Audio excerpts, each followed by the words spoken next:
Addy, what's my thought? Let me introduce the topic first. Thank you so much. So, Unite the Kingdom protests, hit or flop? Addy says, what's my thought on the black woman who was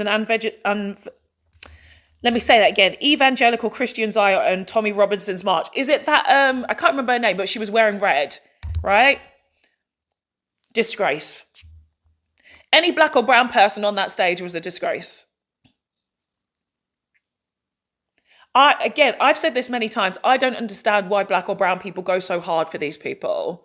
The brainwashing is so deep. And it made me laugh, actually, when I went to that woman's page. She was so clutching to find all the black and brown people around. All of her footage was with black and brown people because she was trying to prove her point. It's not just black and brown people. Girl, you had to search for these people. You were looking so hard. Girl, you can't understand what's even going on in your brain. This is mental health illness here.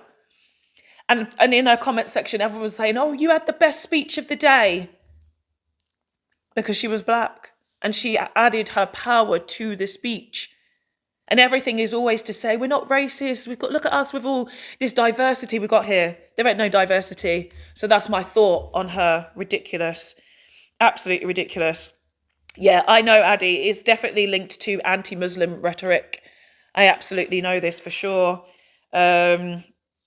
Yeah, it's honestly crazy. Really, really unacceptable. Everything that's happened, everything that's happening. And like I say, this is all about actually to do with human rights and the fact that the reformers don't care about human rights at all. They're so focused on, right? So I've just posted a video about this. Reform, or Nigel Farage, has said out of his own mouth, we will get rid of human rights. He has said that. It's out of his mouth. I've just posted a video on my main account about it. We will get rid of human rights. Go and look up what is being replaced. It is this Bill of Rights. There is no mention of what is in this Bill of Rights, except for if you go to Reform's website, it is just about immigration. People don't understand what human rights actually do and what they protect. They protect your right to live, to have a life.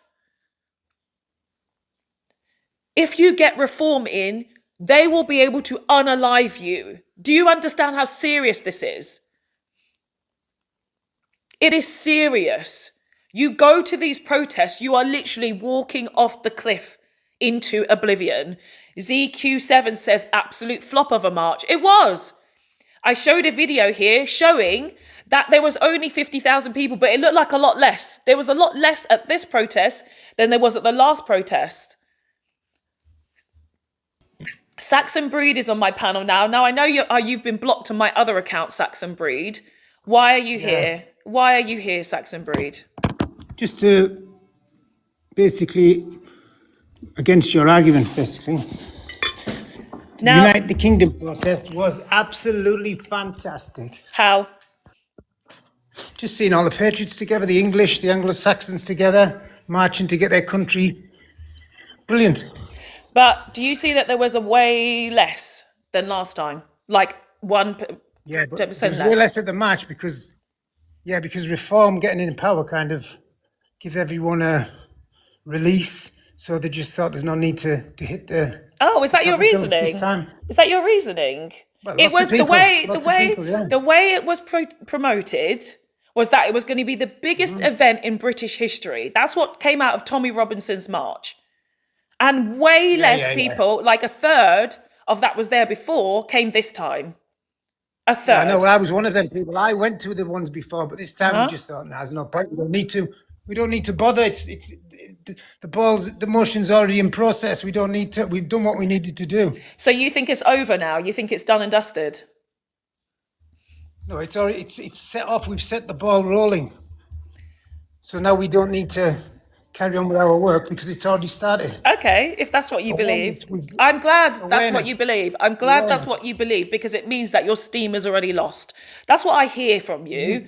I hear that you've already done the work and you don't need to do anything else more now. You think that how things change is that you just say one thing and then everything else can be done. Because I think also at the same no. time, even though you're not willing to admit it, it is the universe that actually has a bigger power than humans, right? Out there is a bigger power. And I think they're already trying to suppress you, already trying to be like, do you know what? It's not actually going to happen. And you think in your mind that saying something one time is enough. Okay. No, but what I'm saying is we've already made the effort to get the nationalist kind of movement going, and it's already going. The snowball's gone off the cliff. It's already flowing. You know what I mean? So the effort is we don't have to do any more effort because the snowball's rolling now already. If that's what you think in your mind, okay. I'm not going to It argue is against because look that. at the vote. Look what happened with the vote, with the reform vote. Where did that come from? Yeah, but it wasn't a massively landslide win. It was only councillors that were elected, and the councillors, a lot of the MPs have already resigned. But it's a show for what's going to happen in the It's next not. election. It's not a show. It's not a Everybody show. knows that. Everybody knows It's not that. a show. It's not a It's a show. warning. It's not a It's a show. warning. But it was not a. It was not a nationwide commentary on what was actually happening. Saxon Breed. It was only in the was. north. It was only in the north where those votes were Where the happening. It majority was of the not down. population lives. It was where the majority of the population is. The majority of the UK lives in the north of England. Wait, it was right. What so reform only got voted in the north? Did that? Yes. Have you not seen the map? It was only in the north. It was in England. It was in the Yeah, whole of north England. of no, it was the north of Except England. London. Except London. That Problem is, no, you live in London. I think, yeah. I don't live in London. What's north for you? I don't live in the UK, Saxon Breed. I don't live in Europe. If you actually go and look at the councils that actually were won, which was only, was it 13 councils? They were in the 500, north. 500. No. 500 councillors got in. You're talking about councillors, not councils. Council means that you have the majority of control. Okay, you have 13 councils out of 200. Out of 200, you have 13. Most of them are in the north. Most of these are northern towns, which we know have been heavily affected by the Industrial Revolution. Okay, that is all The that's revolution happening. was in the 1800s, for God's sake. Early 1900s, Industrial Revolution. Why are you stating that? Because those are the people that were actually disenfranchised by the Industrial Revolution. Things like that In happen. the Right? ancestors, three generations ago. This is what happens with you, Saxon Breed. like- You interrupt and you don't actually hear the whole point of the conversation. ZQ, no, he hasn't apparently heard of Maggie Thatcher. He hasn't heard of anything from before today because he thinks everything has started from today. That's what Saxon Industrial Breed thinks. Revolution. Yeah, saying it was an the industrial revolution, the proper industrial revolution wasn't in the 80s. Listen, Saxon You're Breed. invested in See, this is the All thing. I'm saying This is is the thing get your with dates right, This get is it the right, thing get it with correct. English people, right? Is that they don't actually understand series of events that leads up to certain points. Like I've said before, I think that they think we just spawn in the last 20 years or something like that. They don't see where things started and how things became how they are now. When the industrial do if it makes a when point. the It industrial makes a point. revolution was happening in the north of England, this is when northerners started to be disenfranchised, and the industry of England or industrial actually went through to the early 2000s. It didn't end in the 1800s. Industry was in the north of England until the early 2000s. That's exactly what was happening, and even down in the south of England too, industry was there, but everything was getting sold off into other countries. This is what it was happening in the UK. There was privatization, right, of a lot of businesses. That's not- Okay, that's so that's not- what happens historically. And when you have a group That's of not what's people, led to when the- you have a group of people at Saxon Breed, when you have this north-south divide, okay, which does exist in the UK, you have the north and the south, and they've always not really got on with each other, right? They've always not really got on with each other. So when you see the Southerners who seem to have more money, who seem to have more progress, who seem to have more jobs, I have a lot of Northerners on this panel who come up and say that exact same thing. They understand that they are in a very different life up there, Saxon Breed.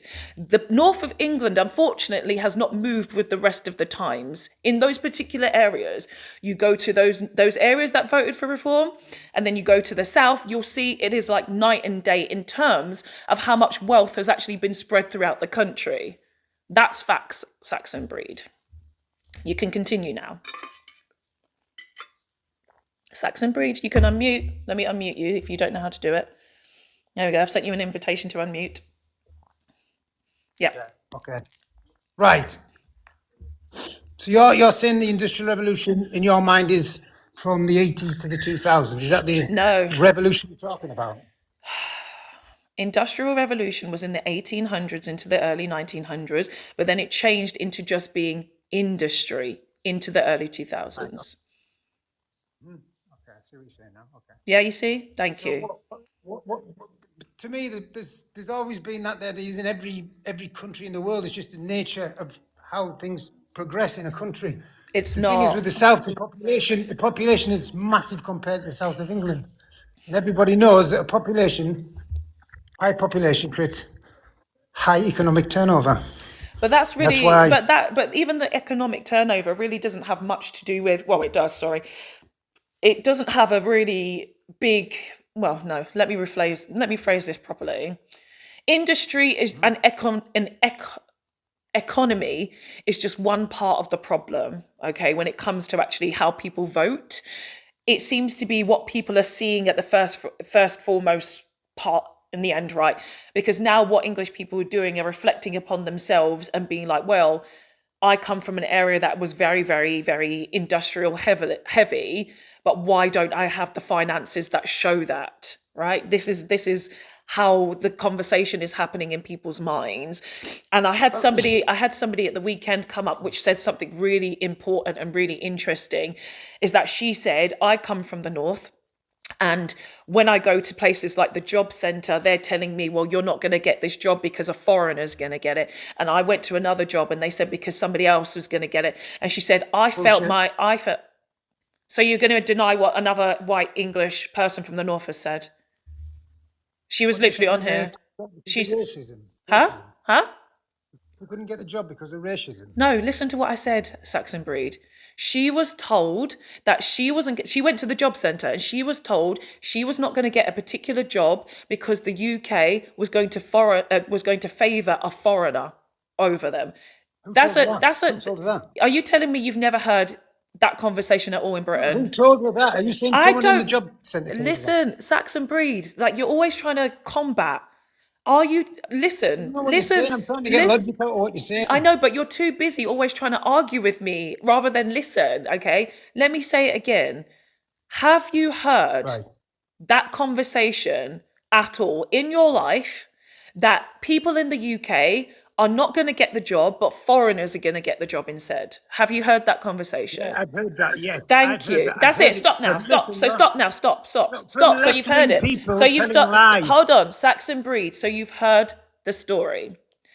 This lady from the north, you can even go to my YouTube channel if you want to and hear what she was actually saying. She said, I was told that at the job centre. She was also told that when she went to another job, that somebody else was going to get a job over her. And she herself said, I felt myself turning racist. This is what she said. You guys in the chat who were there, you will remember Samantha, right, who came on the panel. She said, I felt myself turning racist, because that's literally what was put upon me. These ideas that I'm supposed to not like somebody else who was going to get more than me. That's what she said.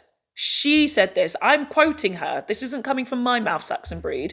This is what's coming from her, right? So this is why you have to understand a little bit more about history, a little bit more about what's going on in life, because if you don't, you end up just arguing with people like me when I'm actually just talking about the whole picture. I'm not talking about pieces of the picture. I'm talking about the whole story, Saxon Breed. But what's your point that she said that? What are you getting at the point?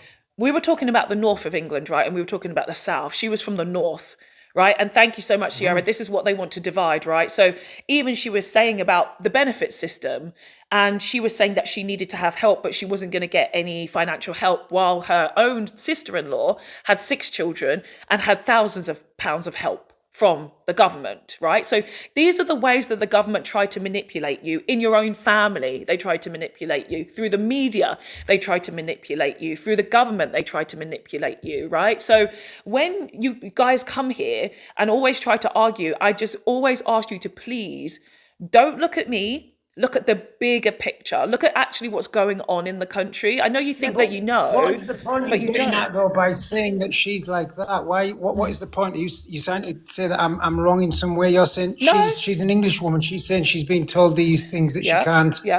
It get was a in job, the and they're north. going to foreigners. In the north. So the point Sorry? is, the point was well, what we were discussing is that we mentioned where reform voters were, which were in the north primarily, right? So where the councils have been Right. won are in the north of England. Yeah. Like I say, it's the most disenfranchised area, and you know this, right? You know the north is more disenfranchised than the south, right? You understand that? If you say so. I mean, So do you think? disenfranchised. Do What you do you mean think? disenfranchised? Do you think? Okay, then. What Do do you you mean think disenfranchised? in terms of wealth distribution in England, where do you think is richer, the north or the south? Well, of course, it's the south, but there's because there's more Okay, industry, okay, there's more wait, people, there's more wait, money, okay, there's more. wait. It's the centre of Well, England. yes. It's the centre of Britain. Yeah, why? Britain Why? was a world power. London was the centre of a world power. Remember? Okay, yes, I'm aware of that, but I don't think you guys are aware of that. Wherever there's the So capital. the wealth. 1 minute, the wealth Saxon, in the Saxon, south. Saxon, 1 minute, okay? It So was you've got 90s. 1 minute, Ruth. 1 minute, Ruth. We also can't hear you very well, Ruth. You're very muffled, Ruth. Very muffled. So please try your microphone again. Saxon Breed, where the capitals are of most countries, there is going to be more wealth. You recognise that. In the north, there's not going to be much money, so they're going to be more disenfranchised, more thinking, okay, there's not enough wealth around us. What can we do to change these things?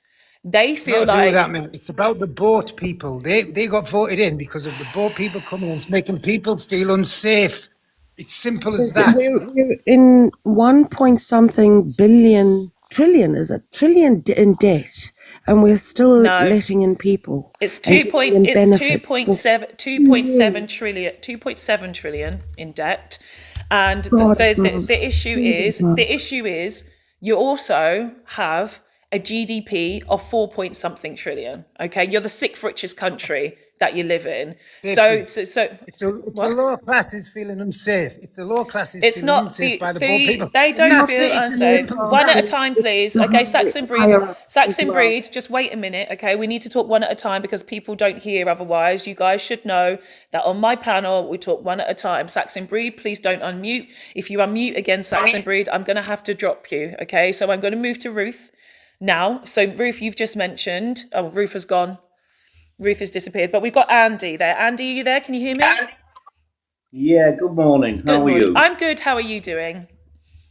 I'm good, thank you. Saxon talks a load of bollocks, to be honest. Okay. I've heard this guy before. If he wants to come back to me, I will answer him. Okay, Saxon Breed, you've been asked by Andy to have a conversation. So what, Andy? What do you want me to answer? Tell me. Answer me. Come on. About your benefits and things like that, Saxon. About benefits. What do you mean benefits? What are these people, and I'm going to call them people, not illegal immigrants, what are these people getting that you're not getting? Nothing but safety. Do you understand? What do you mean safety? Fucking breaking into the country on boats. What the They're heck's the not matter with you? breaking in. Do you not understand international law, Saxon? I understand it well, and I understand You that don't, obviously. they should be kept in France, and don't, actually they shouldn't even be in France, they should be kept in Spain. Look, So they shouldn't be getting to our shores. Simple. we take a very, very small percentage of the It doesn't matter. refugees It's in the undermining world. our safety. It's And when undermining you the say- laws. When you say France should be taking any, they do.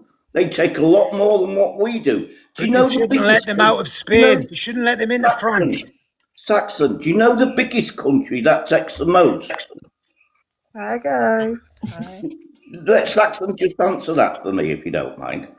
In where? The most in where? In where? In the world? Oh. Who's the country that takes the most asylum seekers, Saxon?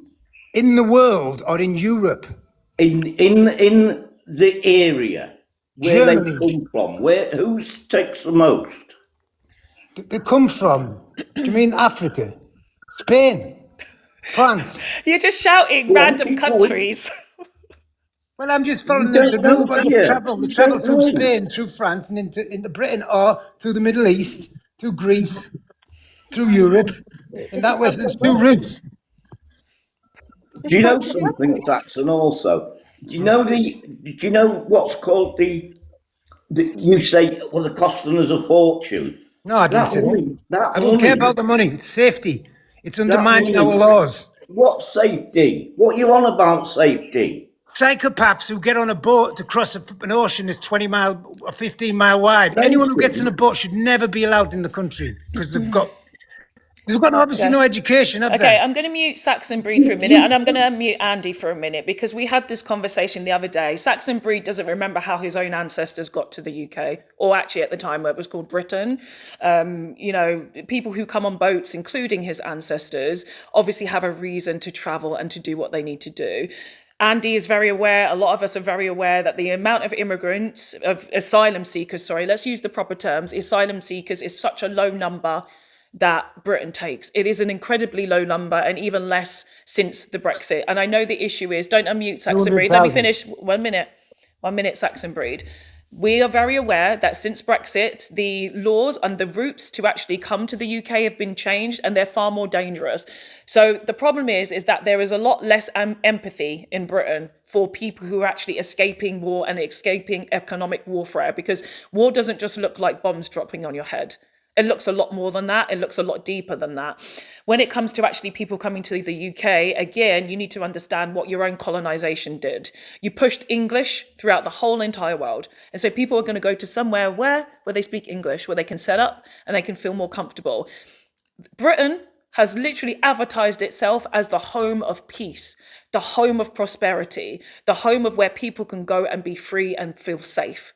That is what Britain did. This is what your people did. Every time you went to a different country, you would always advertise how amazing the UK is on your holidays, bragging about how great it is. You ended up pushing the propaganda from the British Empire. You ended up doing that, whether you accept it or understand it or not. That's what you ended up doing. So it's literally coming back to you now. Everything that you've always said is, people hear the story, oh yeah, I'm going to go to the UK now. I'm going to go there. What happened is you also talk about your education system. We've got the best education in the world. Okay, well, I'm going to go to the UK and get my education.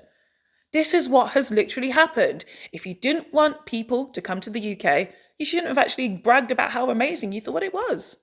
And how did it become amazing? By stealing everything else that was already in the world and putting it on their island of misery. That's how it happened. Andy, you want to continue? Saxon Breed has disappeared. Yeah. It's going to disappear, Foxy. You know, I mean, let's face it, he was spouting rubbish. He was spouting absolute rubbish. And then he was flip-flopping. Money, safety, countries we take the most, etc. He was flipping-flopping. Yeah. I've heard the guy before, actually. Yeah, I think we've all heard him before. He was on my other account, but I did block him. But the safety thing, I think, is just is really such a pathetic point, especially coming from the Anglo-Saxons. The cognitive dissonance is really insane. The most dangerous group of people, the absolute terrorists of the planet, invading 171 countries, being part of the group of people that have unalived 500 million people around the world, and they're afraid of one or two people on the boats. That's fear. Fear lives within them. I mean, absolutely. And I would imagine that Saxon was advocating to join the war against Iran as well. Probably. I would imagine he was having a go at that. Probably. You know, he was saying last time that he had a property in Morocco, he had a property in or his family from South Africa. So that tells you a little bit more about him. He's very racist, by the way, that guy. Today, I don't know, I felt like having a conversation with him. And yeah, and I'm like, okay, so you've got family in Africa, right? You're going to be surrounded by our people. You're not from there. And yet you go there. And he was just talking about Africa's a third world country. Africa is a continent, fool. It's a continent. And it's just, ridiculous. I mean, South Africa, the older generation in South Africa are probably the most racist people in the whole entire world. They are. Let's not hide that fact. In my lifetime, they discriminated. In my lifetime, the minority of the people discriminated against the majority in South Africa. That's where Musk comes from. That's why Musk's like he is. Because of his old man, because of his dad. Yeah, he is. Most definitely. So, if you know... If you see the people Let's not around beat around the you, bush. yeah, if you see the behavior, you start to replicate the behavior, right? And I've seen, there's a guy on this app, if you guys have seen him. I think his name is Emil or Emil. Is that his name? Emil something. I can't remember his surname. But he used to live in South Africa during apartheid. And he was talking about how his own family were, of course, perpetuating the racism, right? I don't know if you guys have seen him. And he was very racist, very racist. And he's talked about how he's unpacking his racism.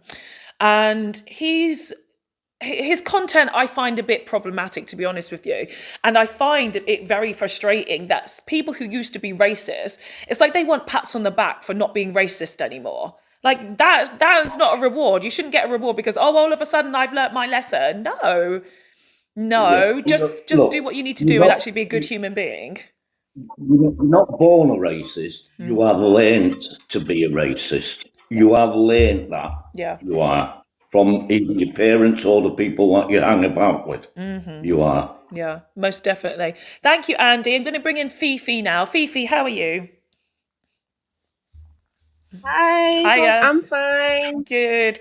I was just like really astonished by the level of lack of intelligence that guy had. It was just unbelievable. I feel like this is the reason why they voted Brexit, and they still believe that Brexit hasn't happened. It's been 10 years. Get with the program. It's happened. We're all poor. Yeah. We're all poor at this moment. Yeah. We're all suffering. Like, what are they talking about? But the thing is, right, with people like Saxon Breed, is that, I don't know if you guys saw, there was a moment where he was starting to get it a little bit. Today, I felt like I had patience. Like he was asking a little bit of question, then he went, oh, I see your point. And, you know, this is actually kind of rare in these people. And I know, and I've said this many times, I know they're here because they actually do want to learn. They actually do want to, you know, be part of something. I know. But the problem is their ancestral programming is so deep that they will go to their racism, that they will go to their lack of education, and they will get very frustrated by that. They get caught in this cycle of being disappointed that they can't be on the same level as the rest of us, right? So they're doing a lot of fighting with themselves. But then there is this kind of chink in the armor that comes in. If you see how I have to explain things slowly, and I don't have to, I'm just choosing to do it today. You guys know, I ain't got the time. Normally I'm just like, But today, because he came back again, I was like, let me have a chat with this guy. And you see, he said, yeah, I see your point. I see where you're getting at there. And like trying to explain, but you can see he was like, but how does it connect? How does it work? How is it in the North? How is it? He's asking the questions because he's annoyed that he's having to ask these questions because he wants to get it.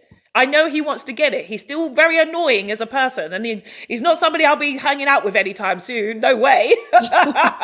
But you see the frustration in some of these people. Others, you know, you see them that come out with the racism straight away. They're just like, oh, fuck it, you know, and they'll say whatever they want to say to black and brown people. Or they'll come out with homophobia. Or they'll come out with something. But sometimes there is a moment where yeah. Yes, Andy. Could I just answer Gareth in the chat? Can I? Because he's saying Brexit never happened. All I want to say is, what did it say on his ballot paper? I mean, it was written in plain English. Do you want to stay in the European Union? Yes or no? And what did we do? We said leave. Yeah. These people, it never happened. It happened. And actually, Brexit was the catalyst for all this racist. Yeah. Well, yes, you're actually true. Absolutely. Yeah, you're absolutely right. We've talked about this previously because English people particularly seem to forget the reason why they voted Brexit is because they didn't want Eastern Europeans in the country. They had no love for the Bulgarians, for the Polish, for anyone from the Eastern Bloc. They did not like them. I've talked on here about there was fighting, there was rioting, there was smashing up shops. They unalived a guy as well over it. So, yeah, and you're right, Andy. But the thing is, historically, Andy, though, there has been many riots against black and brown people, other different ethnic groups. Look at the Irish as well. You know, it's part, unfortunately, of the Anglo-Saxon culture. They unalived an MP over it as well, a woman MP, a lady MP, called Jo Cox. Well, she got murdered. Unalived over Brexit. Yeah. Do you know what? I've got a conspiracy about Andy, I was reading your see, this is the thing when you got ADHD or something, when you read someone's name or read something, you end up saying the word. I've got a conspiracy theory over Jo Cox. Okay, maybe this isn't a conspiracy, but I feel it like it is because I don't think a lot of people have seen enough. Joe Cox was unalived by a schmartzy. He knew exactly where she was going to be at a certain time. This guy had very heavy mental health issues. Who came out after saying all this stuff about her, writing a book, doing all these interviews? Her husband. Women, we know what it's like to be in a relationship with a man who has something to gain from us not being around anymore. We see this time and time again. If a man comes out and he's got something to promote or something to push, which was Brexit, which I feel actually came from the husband, maybe. People need to do more investigation on the husband. I feel like it came from him. Like truly look into him, because there was even this stuff that came out, right, that he was sexually harassing women at work. I think, did he have a violence thing against him? I can't remember, but there was definitely something untoward about the husband. And I thought, how does this guy know? Thomas Muir, his name was, right? How did he know exactly where Joe Cox was going to be? Interesting. Yeah, I believe that there's a connection there between them. But yes, when things started to get a lot more political in this century, 21st century, it was definitely down to Brexit. Absolutely. That was the catalyst, really. Actually, do you know what? I do talk about previous things. So I go back to the recession of 2009, actually, where there was much more kind of understanding about how you can manipulate people. And of course, financial collapsing of countries, as it literally was, right? It was, oh my God, we definitely need to make sure that we are protected, like the 1%, they want to make sure that their assets are protected.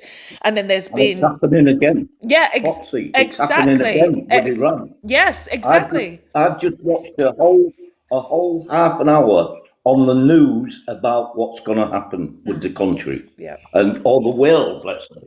Yeah. They're predicting a world recession. Yes. They are. The thing is, several have happened before then, but people have not really wanted to recognize that. And also, as we know, the government and the media are very clever. They don't want to have a crash out again. Look at what happened with COVID. They're not going to say much about the hantavirus or any other flu strains or anything like that going again. Because why? It caused mass hysteria and the financial markets just completely crashed. If you want to protect the 1%, you have to just make sure that everything is quiet, hush, hush. We need to make sure that there's so many different distractions. You got the Epstein files, you got the Iran war, you got Venezuela. What are we talking about with Venezuela? What are we talking about with Congo and Sudan? What are we talking about with Palestine and Israel?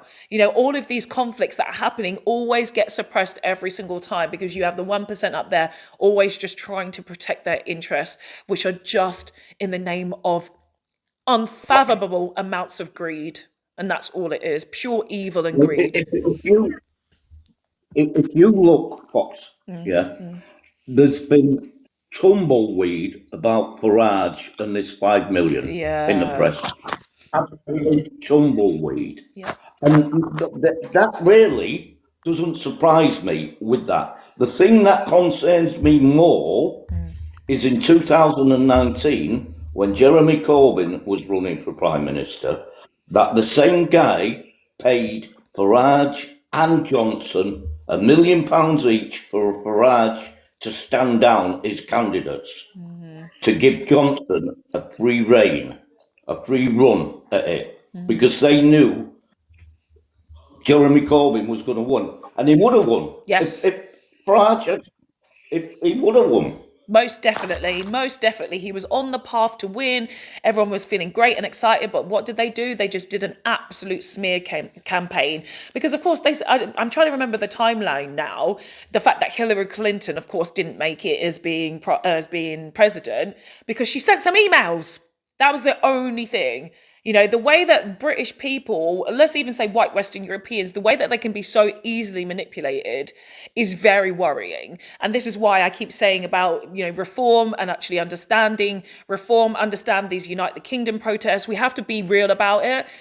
I said at the very beginning of this, if you look at the aerial footage from Unite the Kingdom protests on Saturday, there was hardly anybody there. The way that Saxon came up and said, it was really popular and there was loads of people there. Now we've just set the ball rolling. That's what he said. He said, we've set the ball rolling. We don't need to do anything anymore. I was like, if that's what you believe, okay. No, The way that it's moving, which is across the globe, is that there are many groups of people who are actually forming bigger groups of people. But your protest in particular was not as popular as you thought it was going to be.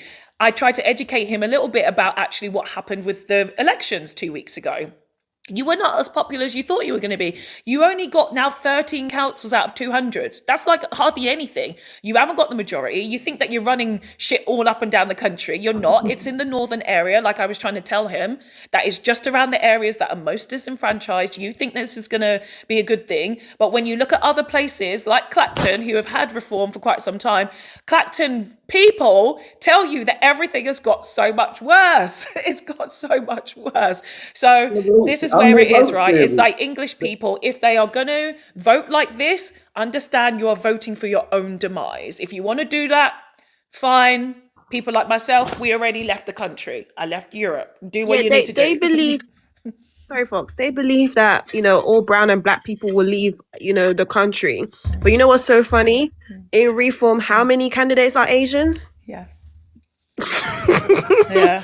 They're still a minority, and this is what's so funny about the whole thing. You're still a minority. There's a lot of Asians and black people in that group because that's how you make the most money. Zia Yusuf looks like he's faking most of the time. So how do you believe people who allow POCs to be in that power and you believe that they've got your best interest at heart? Well, this Exactly. is why A Pakistani owns Reform. Correct. And this is why Restore is getting more and more traction, right? Because it's looking too brown. It's looking too brown over there for the, the There's a lot Restore of is for black the people pastors. joining Restore too. I know. Well, somebody asked me the question right at the beginning of this. What did I think about that black lady? I can't remember her name. To be honest, it's irrelevant to me. But have you seen it, Fifi? The lady in red, Bougie something? Yep. Yep. Baby Bougie. Yes, I've based watched on her from Bougie. I've watched her from the very, very beginning, Fox, and she's Congolese. So you need to understand that those type. No offense to the Congolese people, but they do love to lick their master's bum a lot. Yeah. They do, and she is a prime example of we should be proud to be born in this country. And I was like, girl, you wouldn't have your rights if it wasn't for the black civil rights that happened in the UK. Don't play that these people gave you your rights. Yeah. Because they never gave you your rights. They didn't. And this is the problem with colonization, right? Is that when people don't see what happens beforehand for a long time. But I'm just going to address King the Sixth in the comments section. Not all people of color. You love push a false narrative. Do you not see color here? Do we look like we're standing like there's also a person of color here? I don't like using those phrases or those terms, but what are you talking about? We're talking about there's certain black and brown people who are actually in these parties and don't actually understand colonization and don't understand their own manipulation and their own brainwashing. Obviously, we're not the same people, King Sif. Use some common sense, please. Please use some common sense. Dean says, people forget about the Windrush that paved the way. Big up my Caribbean people. Yeah. Well, Yes. that's always not a separate conversation, but a conversation that comes into it when we talk about what's happened historically in Britain and that now they're trying to gaslight black and brown people saying, oh no, you weren't invited. Excuse me, if you'd ever been to where we come from, we are not coming to the UK willingly because it's like, my family's from Grenada. You won't even afford to go to Grenada. You cannot even afford to do that. Do you even remember? I even need to bring this up to a lot of the people who are in the comment section. There was a time in their life where UK was allowing people to come to the UK with free visas. Yeah. So Ghana had free visas, which shows you that they did want us at one point. So the fact that everyone keeps writing to us and keep telling us, oh, well, you guys could stay in your country. You invited us. Well, that's it. You invited us. That's it. We did not come willingly. But the thing is, again, like I've said at the beginning, was the marketing that the British Empire pushed was, this is an amazing place. It's going to be fantastic. Come to the UK. You can live, you can work, you can have all these opportunities because the UK was obliterated after the Second World War. People think that it wasn't. I don't know why. They think that their people weren't laid up in hospitals. They think that they didn't lose millions of people through France and etc. They think that they didn't lose any people. They think that the Blitz never happened. Guys, like really, you act as if you know history, but you don't know history. Again, they always want to pick and choose what they want to understand. So like, I tell the story many times. When my grandparents came to the UK, they literally went, "What is this shithole? It's covered in dust. It's covered in black soot. The skies are grey. I left my beautiful islands with mangoes and pineapples and all these wonderful You things, know my what? land, You know what? for the UK." I bet they would give their right arms to go back to where they Yeah. was. Yes. I bet they. I really do. I mean, I would, to be fair, and I'm a white person. I would love, Yeah. absolutely. Yeah. But I'm old enough to remember signs from landlords saying no blacks, no Irish, no dogs. Yeah. In my lifetime. Yeah. That's in my lifetime. People forget that on here, Yeah. especially the younger generation. They forget that. Oh yeah, They do. definitely. But I think again there is this ignorance and this arrogance that also lives in some people, where you tell them something and they just don't want to see it because they feel like they know more. Even though you would have been around, Andy, you would tell the young uns, no, actually this is what happens. There is something wrong with the human mind that makes people think that they know more, even if they weren't there to see it or live it. I don't know. Someone says in the chat, Mr. Sid, you're spelled incorrectly, not talking common sense. You're spelled incorrectly, being emotional and a victim. You don't respect yourself. Don't project onto me, sir. Don't project. This is what these people do all the time. They project onto me saying that where did I say I was a victim? I've never said anything like that. I'm not being emotional. We're talking truthfully about history, facts, things that have happened to the families, things that happened to ancestors, what's going on in the UK. Where is this emotion? Emotional. Look, I live in a town where my, let's say, relatives came over on a small boat. Many years ago. They came over on a small boat. They even named the town after the person that founded it, who came here from Scandinavia. They came over on a small boat, and you probably can guess where I come from now.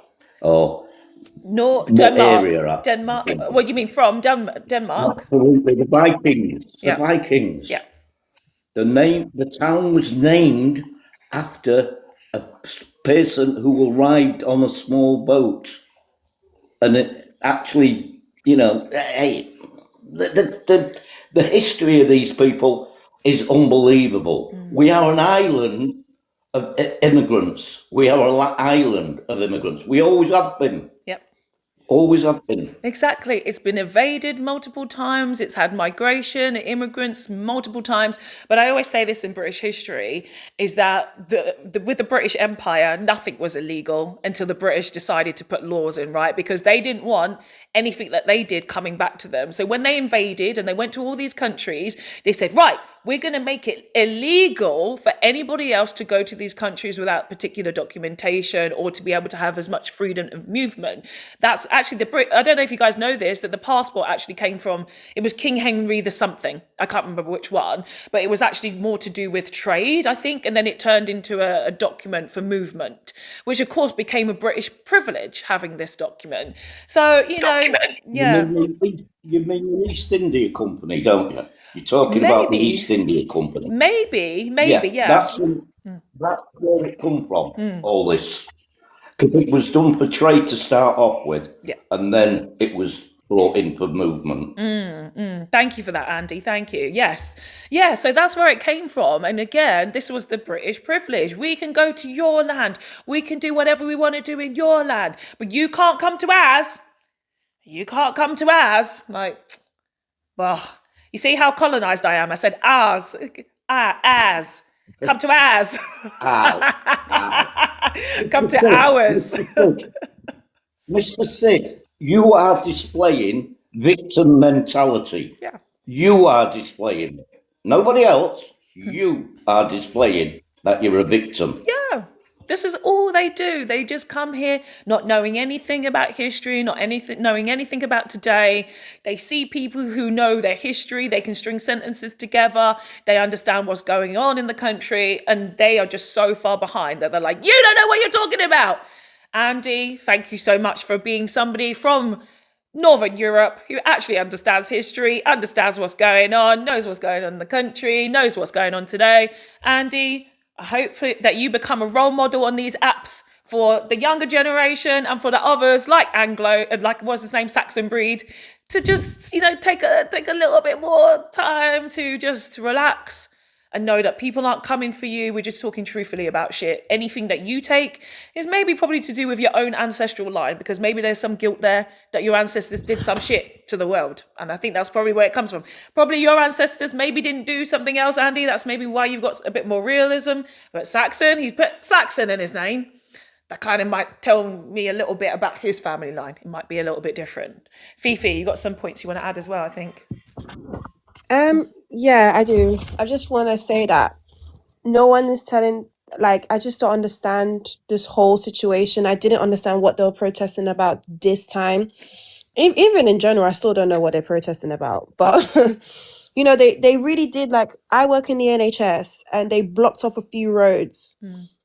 So most nurses had a difficult time going to their job. Did they consider that? No. They always just scream about immigrants. And I'm just like questioning. So what do you think Nigel Farage is going to do for the country? But they believe because he wasn't in power that Brexit didn't happen. But Nigel has made it very clear in many, many interviews, this is the Brexit he wanted. And nobody is taking it seriously or listening to him. Also, I feel like GB News also is another one that should be taken off the air, because it's just an entertainment channel. That needs to go. Fifi, Yeah? it's not long coming that. Believe me, it's not long coming that. It will get taken down, GB News, soon, because of it all.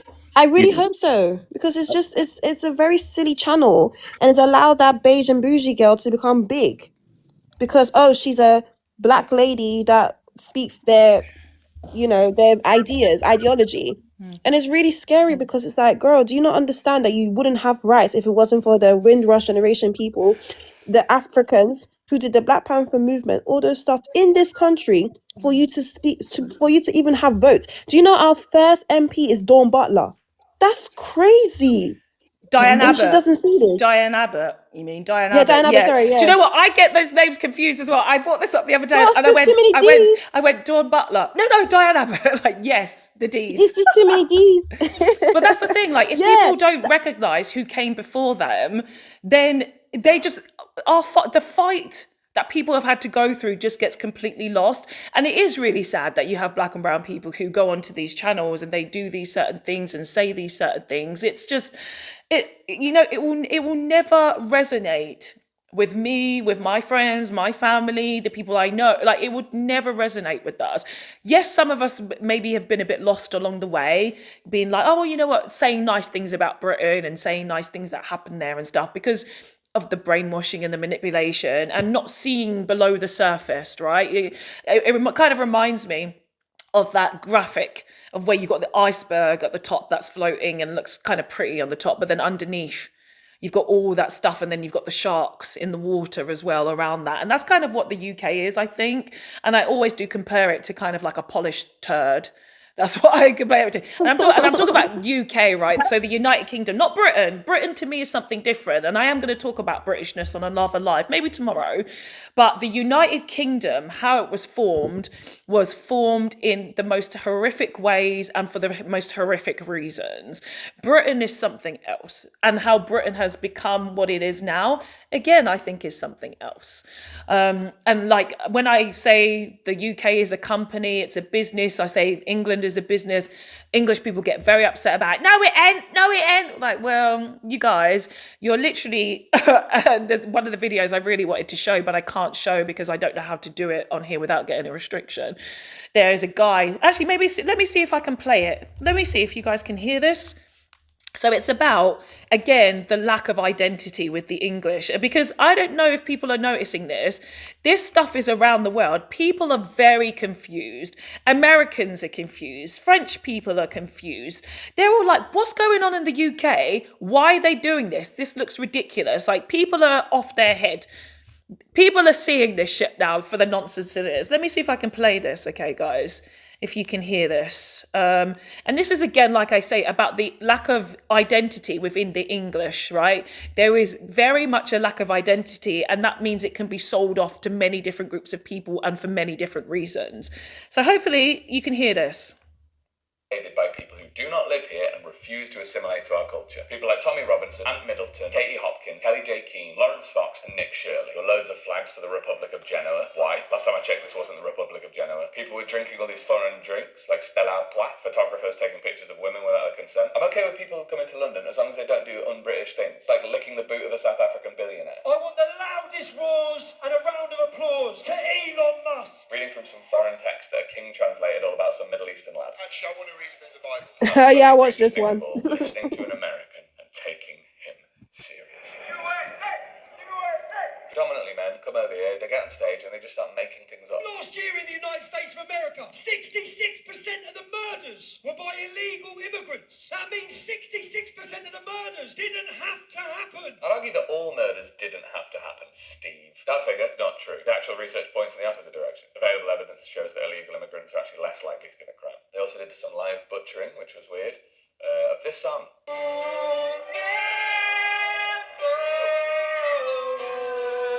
I saw two people picking up litter, and I thought, please, fair no, play, no, please. please. Flag, which was a rallying cry from the First Crusade, it's been adopted by far-right nationalists. Didn't like that. It was just all horse shit. And then I actually saw some horse shit, which was cool. We can't have these military-aged men coming over here and ruining our lovely, diverse melting pot with their lies, their American money, and fake Christianity. Because let me tell you, I don't even recognise London anymore. Yesterday it was...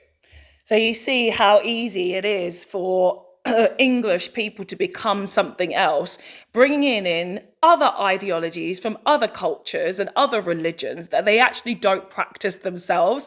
English people don't have an identity at all, and that's the problem. And I just want to one thing in the questions, in the comments. Dog Soldier, what women's rights are you supporting are being suppressed? Because Farage wants to scrap the Equal Rights Act. Do you know what that entails, Dog Soldier? It entails women's rights. Women's rights, Dog Soldier. So start to learn this before you come on posting nonsense on some chat. Well, that's the thing. And I've just just posted a video today, actually, about human rights.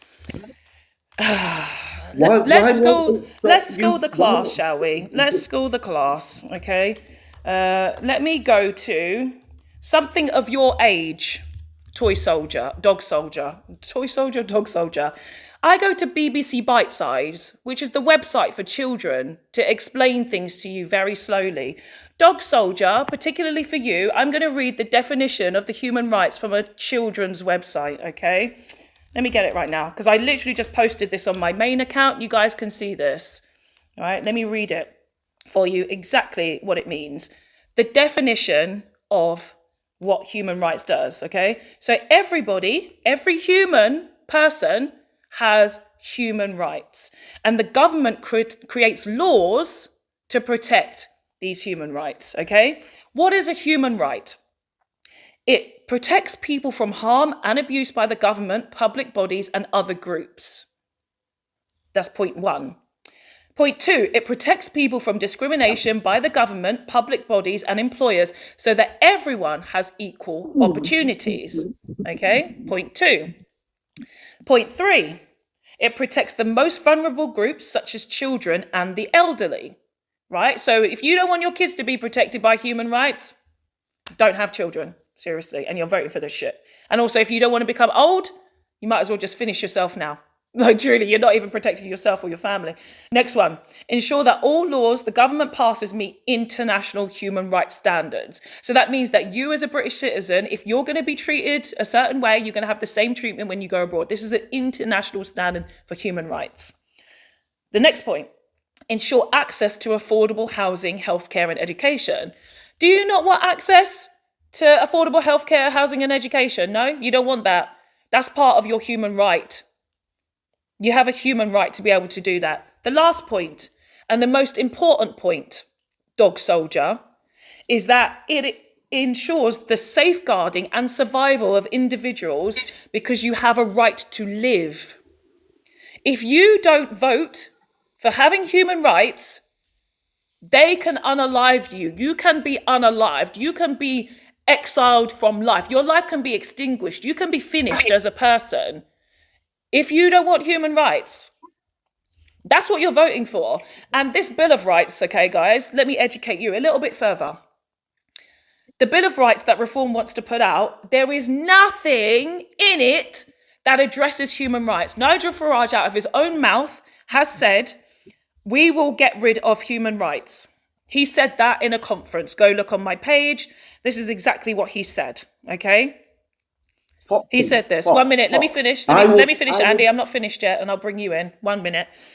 So he said, human rights will go. We will replace it with the Bill of Rights. Go to Reform's website. Go and read the manifesto. There is nothing about human rights in it. All the Bill of Rights is about immigration. What this means is that the government has the right to remove you from education, remove you from your housing, to unalive you, to make sure that they abuse you. This is what they are going to do. The Tory party beforehand had the same or equivalent Bill of Rights that was actually kicked out of government in 2023. Go and look this up. Google, just Google, Bill of Rights Reform UK. See what comes up. There is nothing to say, 1 minute, there is nothing to say that you as a human being will be protected. All that's in the Bill of Rights is that we will get rid of immigrants. You are playing a very dangerous game, Reformers and Unite the Kingdom people. Ruth, you're uneducated. Boy, is it a good Bill of Rights. What have you read? Ruth, I know I've seen you before on someone else's panel before. Those of you who are saying it's a good bill, again, you are at your end of days, and I know you want to try and take immigrants down with you. Ridiculous. You will also be unalived. Andy. Foxy, ask Ruth and Dog Soldier or Boy Soldier, whatever his name is, if they would like Keir Starmer to write them a Bill of Rights. Ask them that. Well, you can ask or them. Or Ed Davey. You can ask them. Yeah, okay. Ruth, would you like Keir Starmer to write your Bill of Rights? Thank you for having me. Bless you. Thank you. To write you one. The Bill of Rights literally protects us from illegal. Let me explain it. 1 minute. 1 minute. Let me explain it slowly. You do not have to remove the human rights to have a protection against these quote unquote illegals. Do you understand that, Ruth? It needs because Britain is dying. Listen, it needs updating desperately. Ruth, you struggle. I've seen you struggle before. Ruth, 1 minute.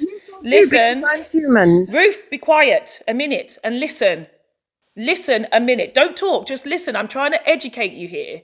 Don't come here if you don't want to be educated. My space is about education. It's not about debate. Human rights. Ditto. Okay, listen. You're not going to educate me on nothing, girl. Honestly, disconnected. Listen from the chat section. You're disconnected. You can't teach me nothing, child. You can't teach me nothing. Let me say it again. Human rights is a right to live. That law does not need to be touched in order for you to be protected by these illegals. You want to, by voting for Reform, delete the human rights. No, Holly, no, you're wrong, Holly. Nigel Farage has said, go and look it up. He has said, of course, that means we will get rid of the human rights. It is in video. It is in 4K. The video is on my page. Go and look it up. Just Google Nigel Farage. Actually, let me get the sound. Okay? Hello? So you understand. 1 minute, Mr. Debate. Let me get the sound. You can hear. 1 minute, Mr. Debate. Let me get the sound, okay? Because I can't show the video, unfortunately, because the live gets flagged. Let me play you the video that says we will get rid of human rights, okay? Nigel Farage. It is in a press conference. He is standing on the podium saying that means, of course, we will get rid of human rights. Human rights. Okay. So, like I said, no debate. I've just told you. No. Please respect that. There are other people on the panel. There's Mossy, who was here before you. Okay. I bring people in one at a time. I'm clearly trying to explain something. My voice is the priority as the host. I will bring you in and you will also have your time as well. Okay. So let me see if I can find this video. Actually, do you know what? Maybe it is on my phone still. Maybe it's on this one. Do you know what? I think it's on the other one. Let me play the video from my page real quick. That's going to be the best thing to do. TikTok. /Fox3. Okay, so like I said, I've just posted this video and I will play it for you so you can hear out of his mouth what he is saying, because some of you are like, it's rubbish. Even when Nigel Farage says to you he's going to remove your human rights, you still don't believe it. And I don't know why. It doesn't make any sense at all. Right, here we go. Listen intently. Yes, of course, that will mean getting rid of the Human Rights Act. So you hear that straight away? That's not the full post, but because it's the part that I've cropped. Let me play it again, Nigel Farage. Maybe let me do it real quick. Yes, of course, that will mean getting rid of the Human Rights Act. Okay, let me play it again. Maybe third time it will get through to you. Let me turn the camera around. Flip the camera.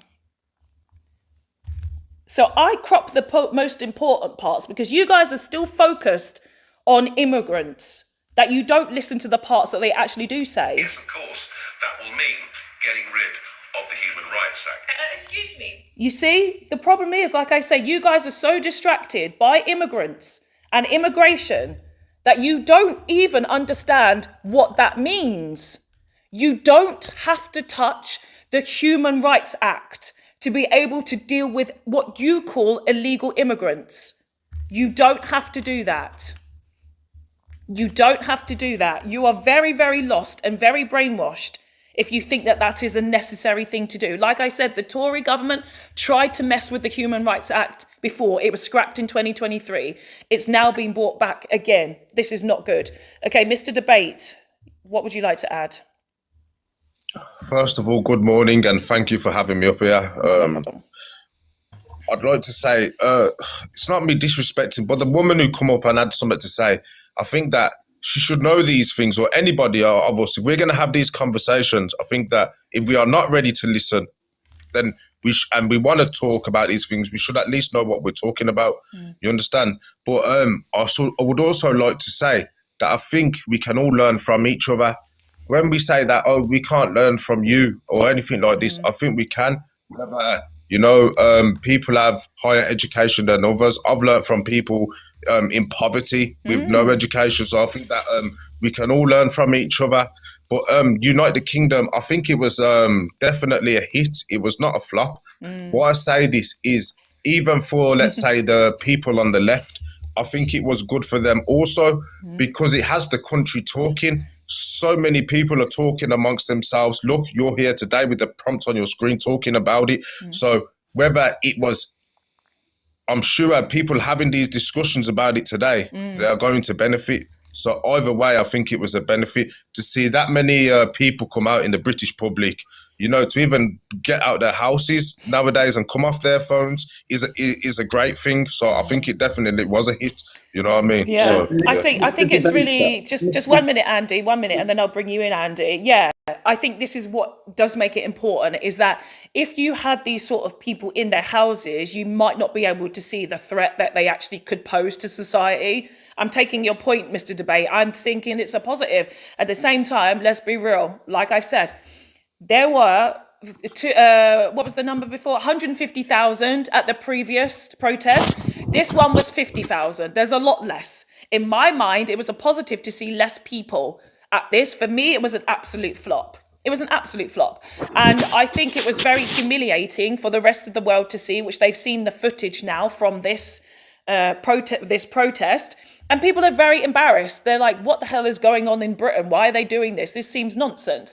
But you guys want to know about the full speech that Nigel Farage has said, okay? So let me play it for you, because for those of you who literally don't have the cognitive ability, you try to think things are taken out of context and things are like this and things are like, please. Not as if the whole clip is actually going to help you anyway, but I'm going to play the whole thing anyway. Okay, so let me play it. 1 minute. Okay, let me play this stuff for you. And it has to be really quickly because, like I said, my live gets flagged. Let me find the But short here's what one. we have to do Yeah. to make Operation Restoring Justice actually work. Yeah. We have to leave the ECHR. No ifs, no buts. It may have been a good idea 80 years ago. That's not the right one, actually. I want a different one. I want... Is it this one? Oh, this one. I mean, what I was just I don't- The ECHR. No ifs, no buts. It may have been a good idea 80 years ago. Frankly, it isn't today. We have to repeal the Human Rights Act of 1998. See, we have to repeal the Human Rights Act. That act should never be touched. It should Could I come never in be here if touched. there's any... Yes, Mike. Hello, mademoiselle. Hi. Oh, thank you very much for letting me speak. First of all, I'd like to just compliment you. Look absolutely amazing this morning. Thank you. But going to what you've just said about Nigel Farage saying that the Human Rights Act should be ripped up, I do actually agree with him, and there's a good reason for that. The reason for that is because we don't actually have our own Human Rights Act. It actually comes from the... 1 minute, Mike. Let's start again. Mike, Let's start Right, again, can Mike. I- Yeah, Andy, I will bring Is you in this what after. you But do, Fox? I'm If really... somebody says something Yeah. that you don't like. Yeah, well, Mike. no, Oh, you 1 didn't minute, let me 1 minute, finish, 1 though, minute, Hans. 1 minute, 1 minute, please. Is On this my free- panel, is this on my discourse, or- panel, okay? On my panel, we take it one at a time. We don't talk over each other. I've said very clearly You what just the spoke over humans... me. Yeah, because I'm the host. I'm allowed to. That's my right. The Human Rights Act, okay, is protection for all.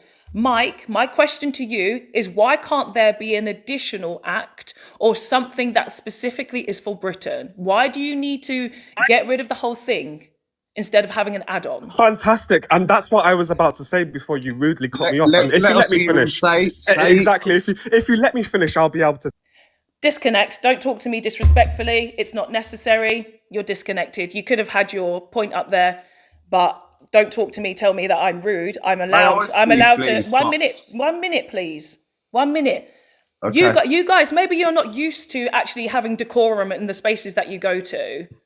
Maybe that's what you're used to. But the fact is, when the host has control, the host can actually choose to mute you, can choose to interject you, can actually choose to correct you on some certain things, and then you're allowed to speak. I agree. That's it. I agree. Host, can I just say something briefly, please? Andy We're here actually talking wanted. about... Andy wanted to say something before. I've muted Andy a couple of times, so please, Andy, you can continue.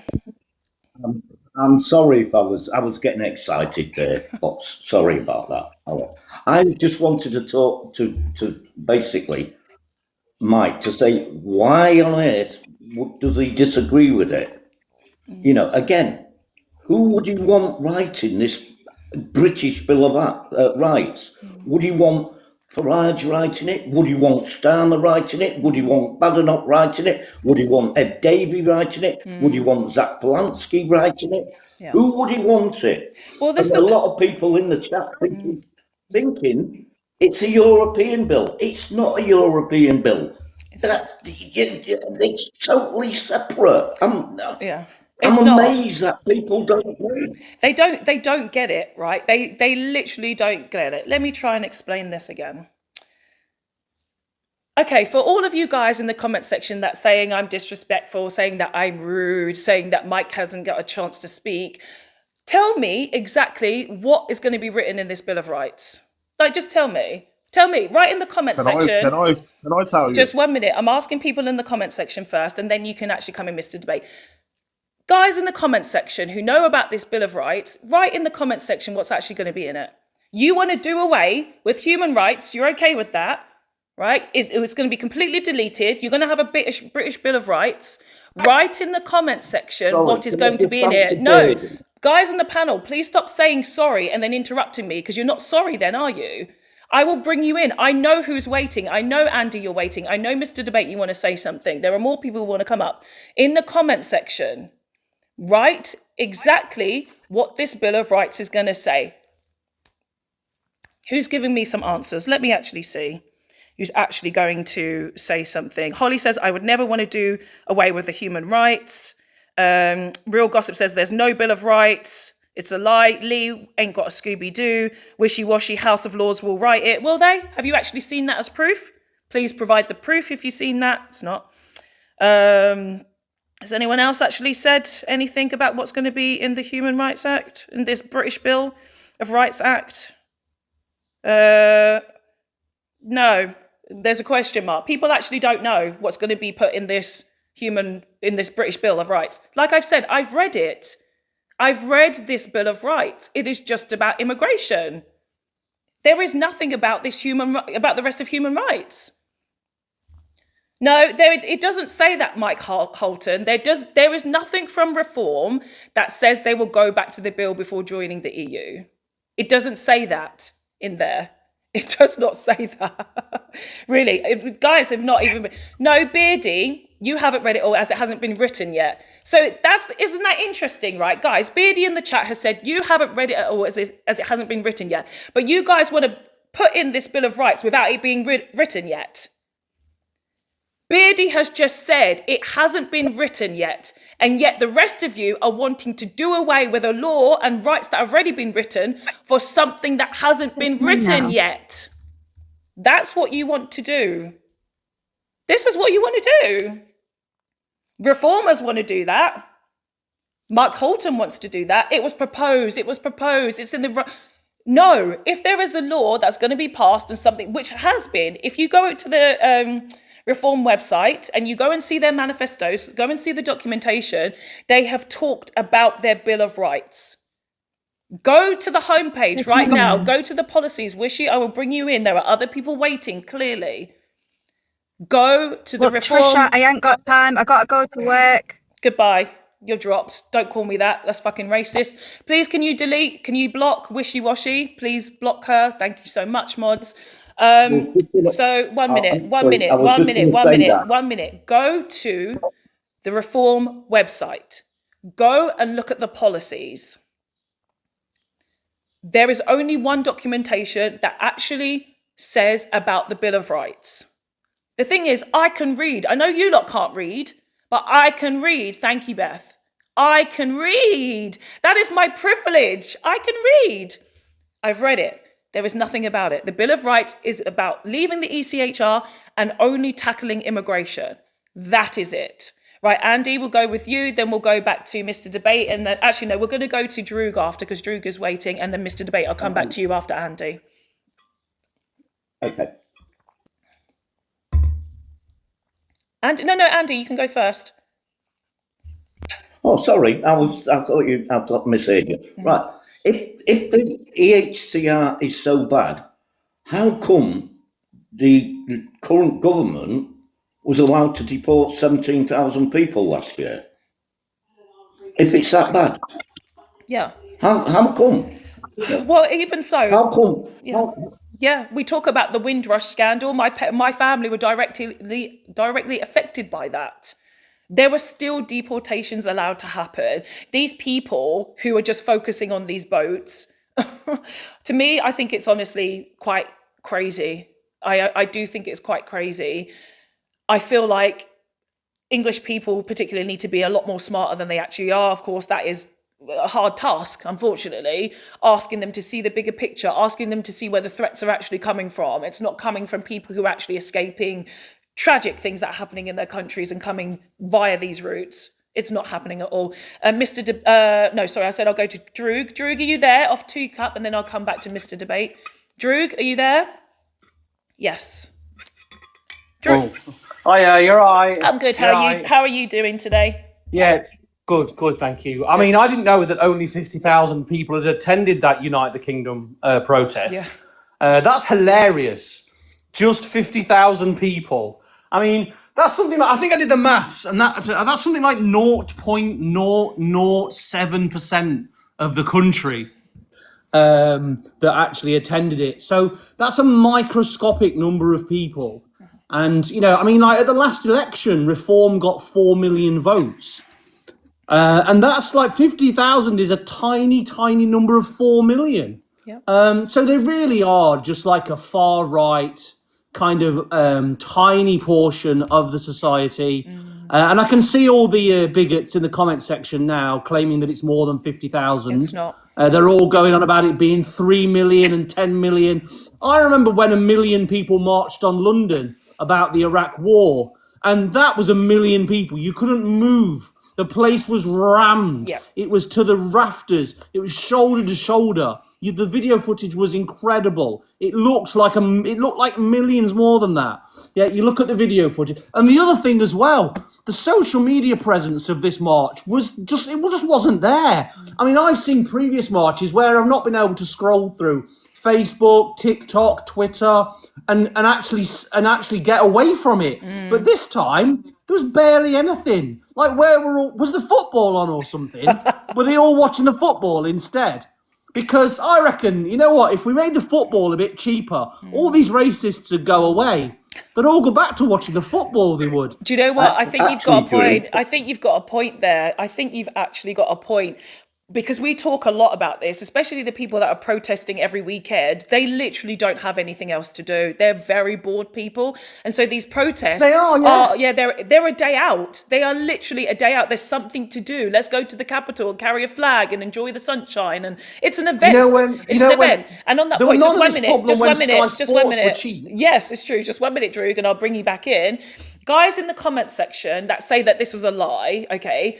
The police said in the last one, it was 150,000. Do you think, right, and I saw the footage, there's a lot of people. There's a lot of people at that one, 150,000. When you see the protest from Saturday, do you think that crowd was bigger or smaller? Like, I showed the video earlier.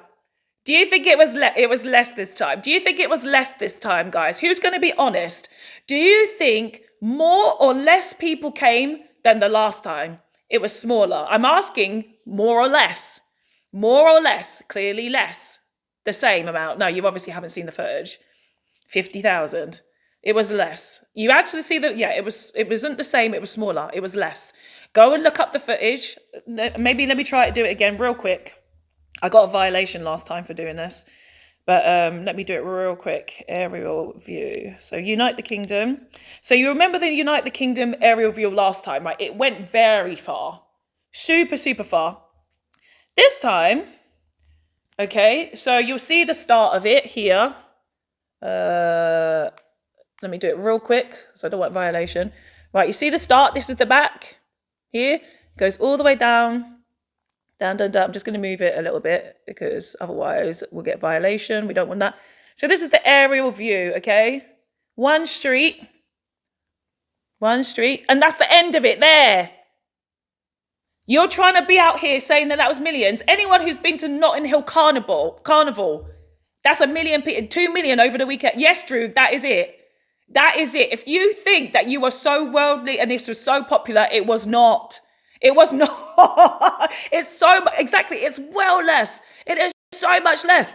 So even what was I thinking of?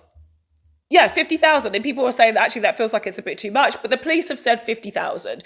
Anyone who's actually been to a protest will actually feel like the number is a little bit more. You feel like the numbers are higher. You feel the energy.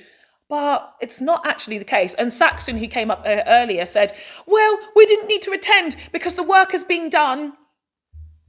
If you're talking about how many millions of people that actually voted in the elections over the weekend, right, and how many million voted for reform, why are you not still going to the Capitol on a lovely weekend, by the way, to do the same thing what you did a few weeks ago?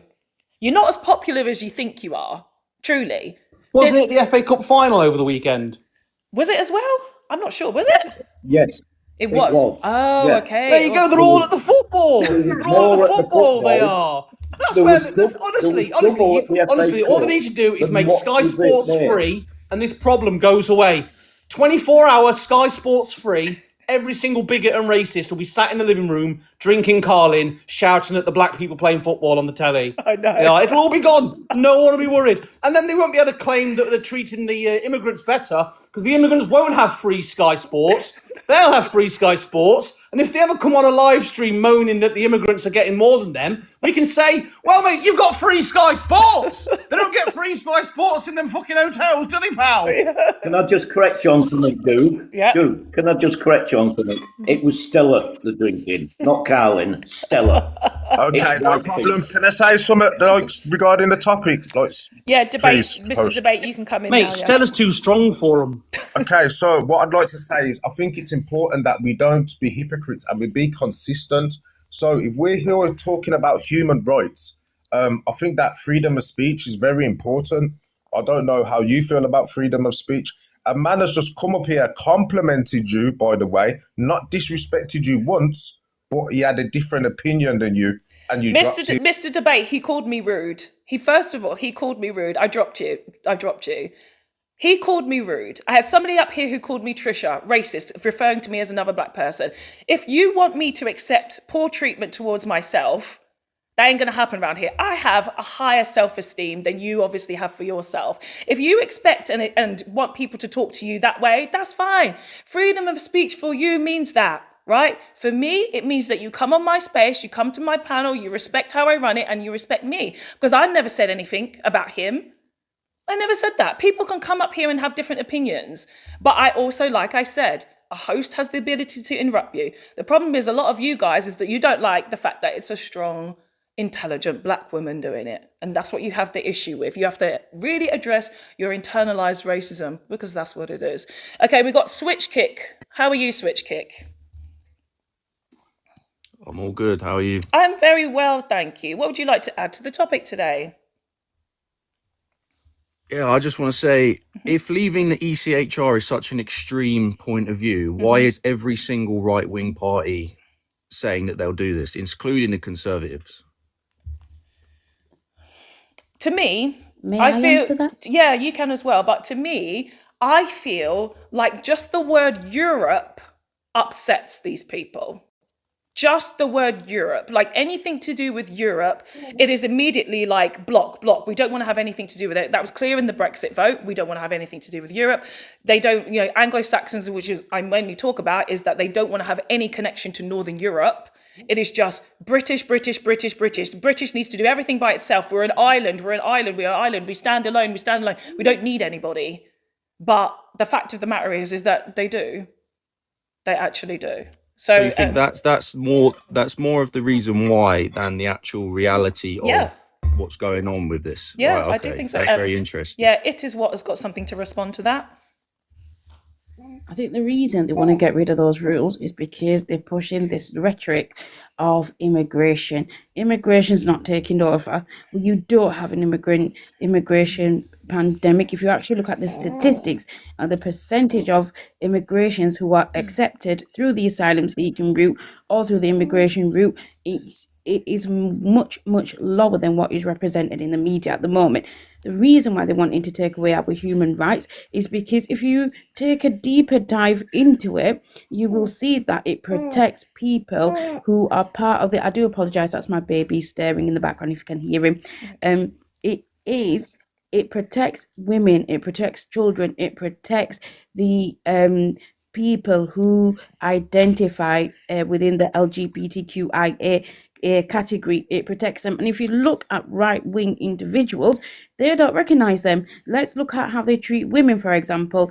Whether you're a black woman, a white woman, whether you a woman anywhere you are, look at the way we're treated on a day-to-day basis. Yeah, they push forward this whole idea of, oh yeah, we are protecting women and children.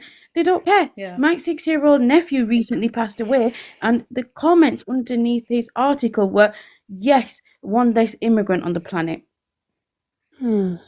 This is the people we are talking about. There was a woman in the previous United Kingdom protest who got up to talk about her experience within G gangs, and when she turned around and said the perpetrators were whitey, they removed the mic from her. So where's that free speech that you go on about? Absolutely. I was just about to say that too. Yeah, Well, go on, they Fifi. basically Just 1 minute. do. I'm going to bring Fifi in because she's been waiting as well for a time. She's been there. Fifi, what would you like to add? Hey, sorry, I had to leave. That guy was just talking nonsense, Mr. Debates. Sorry. I just have to say that, yeah, it's like when it comes to their rhetoric about YT people causing a problem, like for example, I was in another live and I spoke to them about, okay, what about that Sikh woman? Oh, who cares? We have bad apples. Doesn't mean we need to bring more bad apples to the country. Yeah. And I'm like, why are you guys being hypocrites? Because you guys are doing the same thing. And it's genuinely, it's like talking to a brick wall with some British people, especially English people. Yeah. I've noticed that. Like, ever since I went against them a little bit, I've been getting a lot of them telling me to go home, go back to your country. And I'm like, okay, then fund me. They haven't funded me, by the way, folks. No, they So I'm won't. still waiting for this. No, they won't do it. But yeah, I feel, and I've just posted this video on my page, is that unfortunately, with the people that are voting for reform, they have such low self-esteem, and this is right-wing people, switch kick, is that they have such low self-esteem that they're willing to take down everybody else with them. And I know that it is what she's just said would be falling on deaf ears for a lot of those people, unfortunately, because they don't have empathy. What I don't understand is why they're willing to get rid of the human rights for themselves, because this is not about other people. This is about everybody. Like I say, the one human right that they don't seem to understand is the safeguard, the survival of individuals. Everyone has a right to life. That is part of the Human Rights Act. It is the biggest part of the Human Rights Act, that your government can't unalive you. That is part of the Human Rights Act. Like I said, I don't think What any if of these somebody's people... wanted?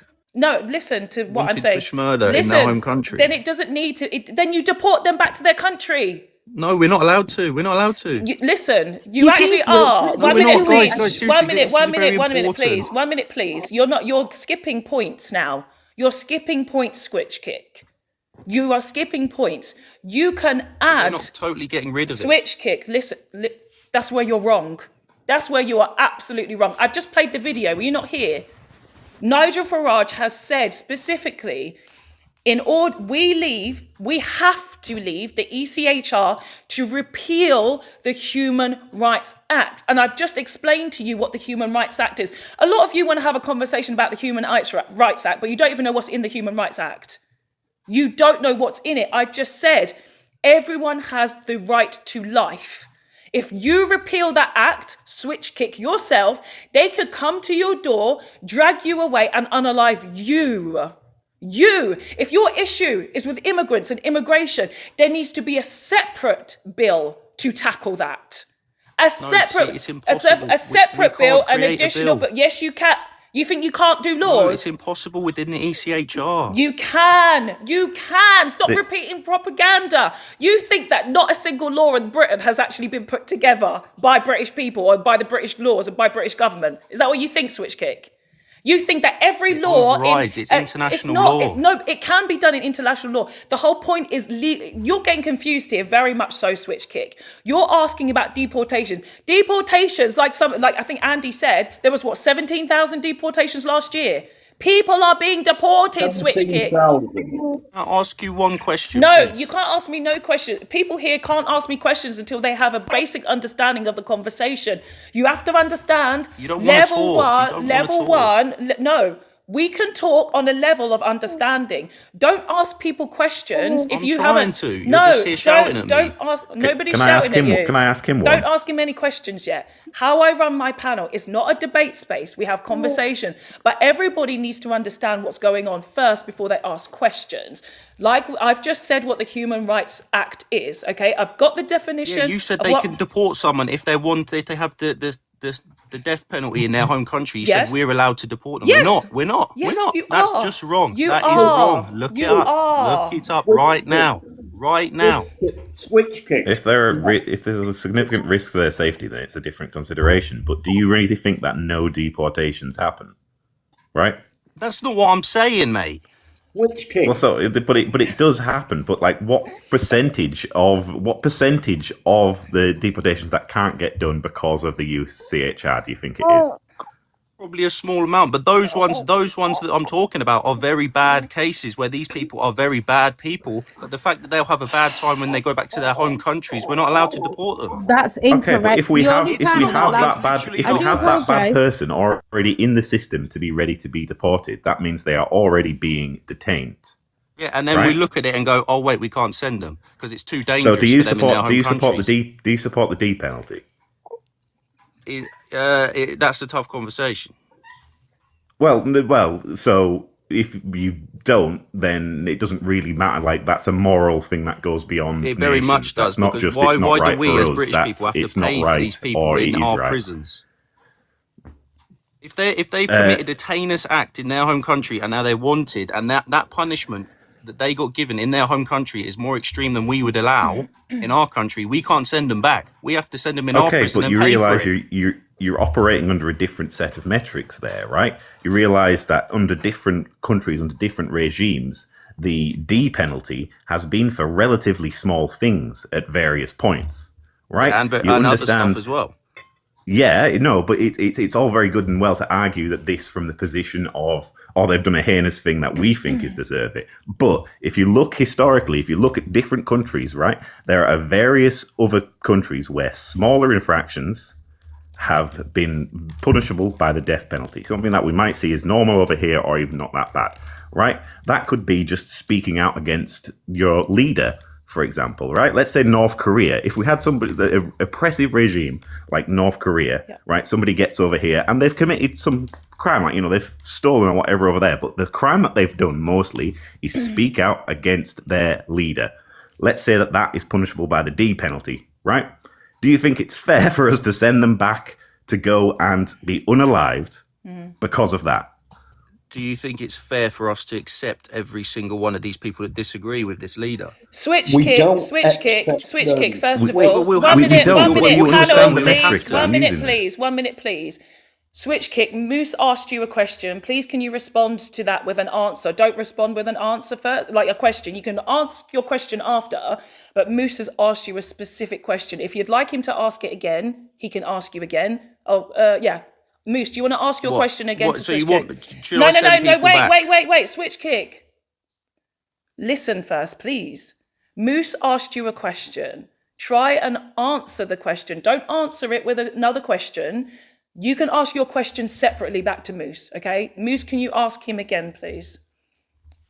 Okay, I'll do a slightly more simplified version, right? Let's say there's a fictional country, right, that decides it's completely illegal to eat bananas. You eat a banana, it's punishable by the D penalty, right? Someone comes here, claims asylum, commits some sort of crime. You want to deport them back. Let's say the crime is they haven't paid a fucking parking fine or something like that, something minor, right? But they have committed a crime over here. Do you think it's now fair to send them back to a country where they are going to face the D penalty for the banana?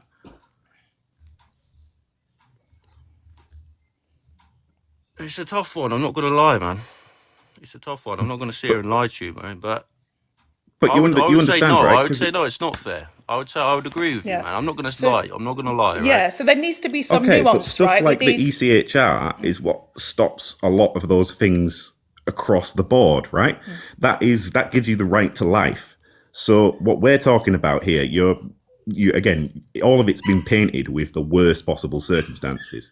But the reality of the world and global history is there's been lots of dictators, lots of incredibly powerful people who've punished really small things with really harsh punishments, right? If you get rid of the ECHR and you're just like, well, just deport them, send them back to wherever they are, then you're going to end up with people being, the people in general are more susceptible to totalitarian, authoritarian regimes everywhere across the world globally, right? And it could potentially mean that our politicians have more power to become more like one.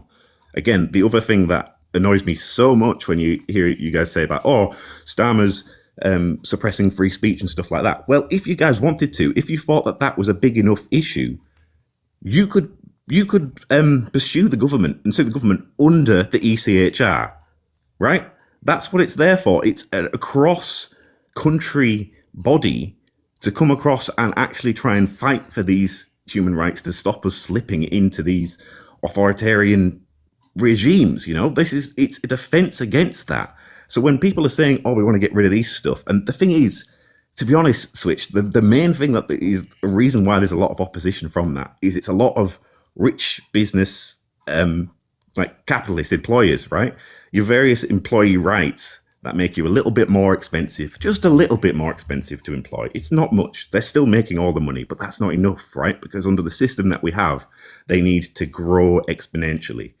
There is no concept of enough under the current economic system in which we live.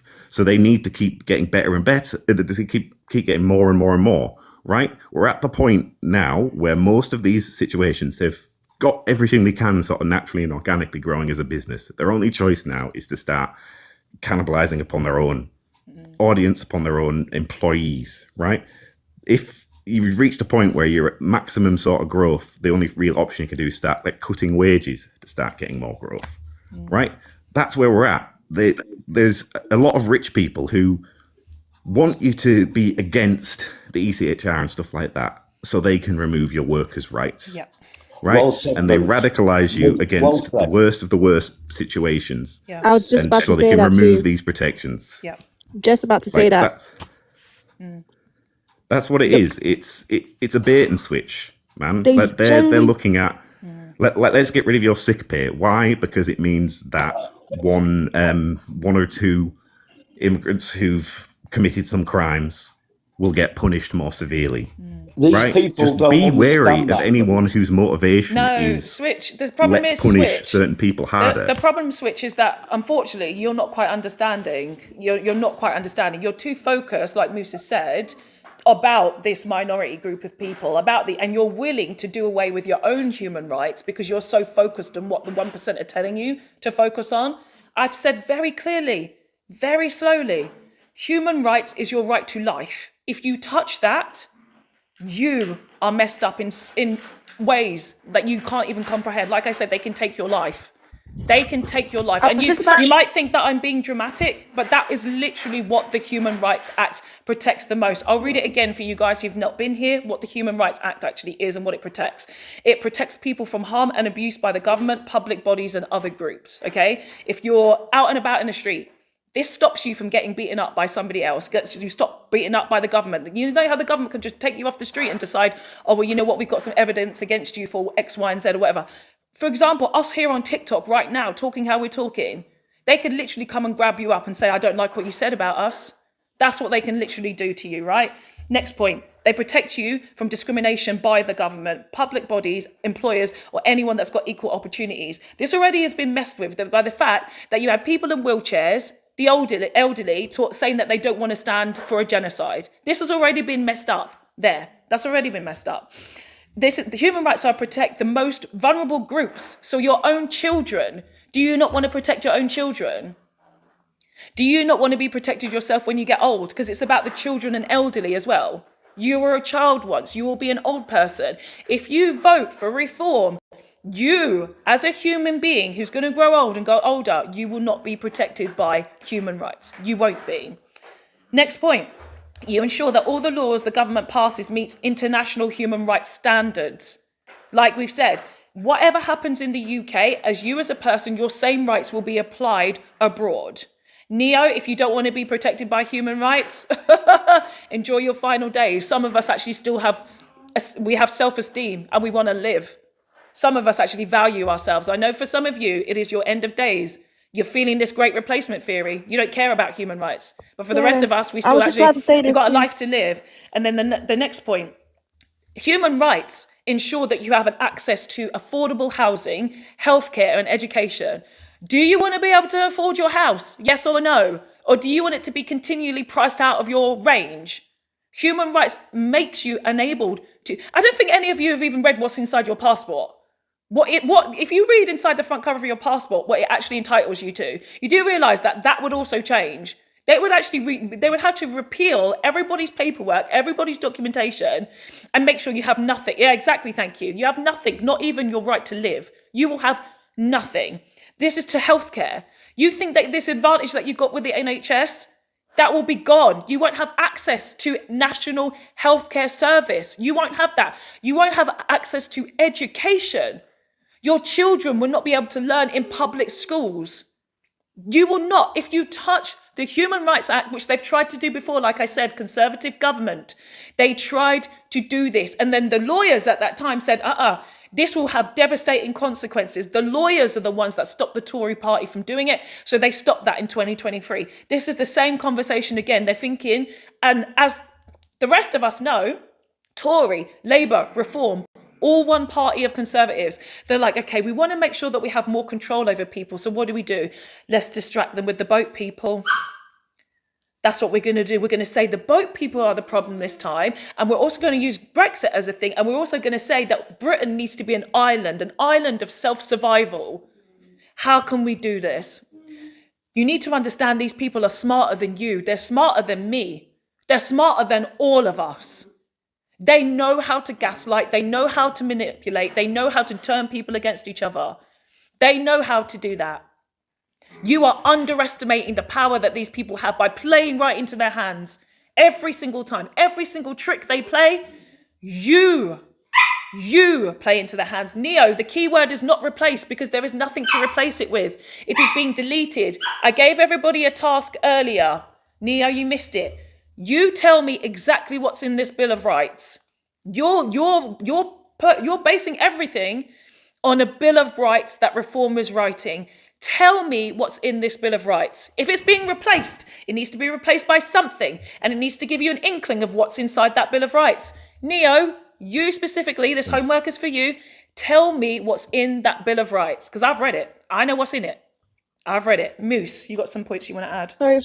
Oh, Fee, yes. Just that's you're doing great on that one. That's the one that I don't get at all. When people keep saying this whole thing of like, oh yeah, we're going to replace it with something else, but then they don't really go into details of what it is. But also, like, why would you trust that? And without seeing that first, without like an incredible like level of scrutiny and detail, just looking at your trade, like what are you losing? What are you gaining? Right? They're not saying that. It comes down to trust me, bro. It's like, oh no, I'm going to remove all your rights, and they'll be better. Trust me, bro. Just give me more power, and then once I'm in power and have no accountability to whether it is better or not. Yeah, no, just trust me, bro. It'll be better. Trust me, Brexit will be good. Like, trust me, it's just... Absolutely. And my point, Moose, is why would they trust a man like Farage or Rupert Lowe to write this Bill of Rights? Farage is already on record to say he wants to lower your minimum wage. He wants to lower your rate. It's about control. It is. Yes. Why do you think the cryptocurrency guy donated to him? It's so they can hide money, hoard it again.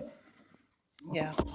So if people are focusing on immigration, which is what they're doing, like Switchkick, you've mentioned this. You said, we have to touch the human rights bill. Like, you've essentially said this. We have to touch and delete the human rights bill. This is what you've said. No, I wouldn't agree with deleting it. Yeah. So this is what we're talking about, because if you're voting for Restore, you're going to delete the human rights bill.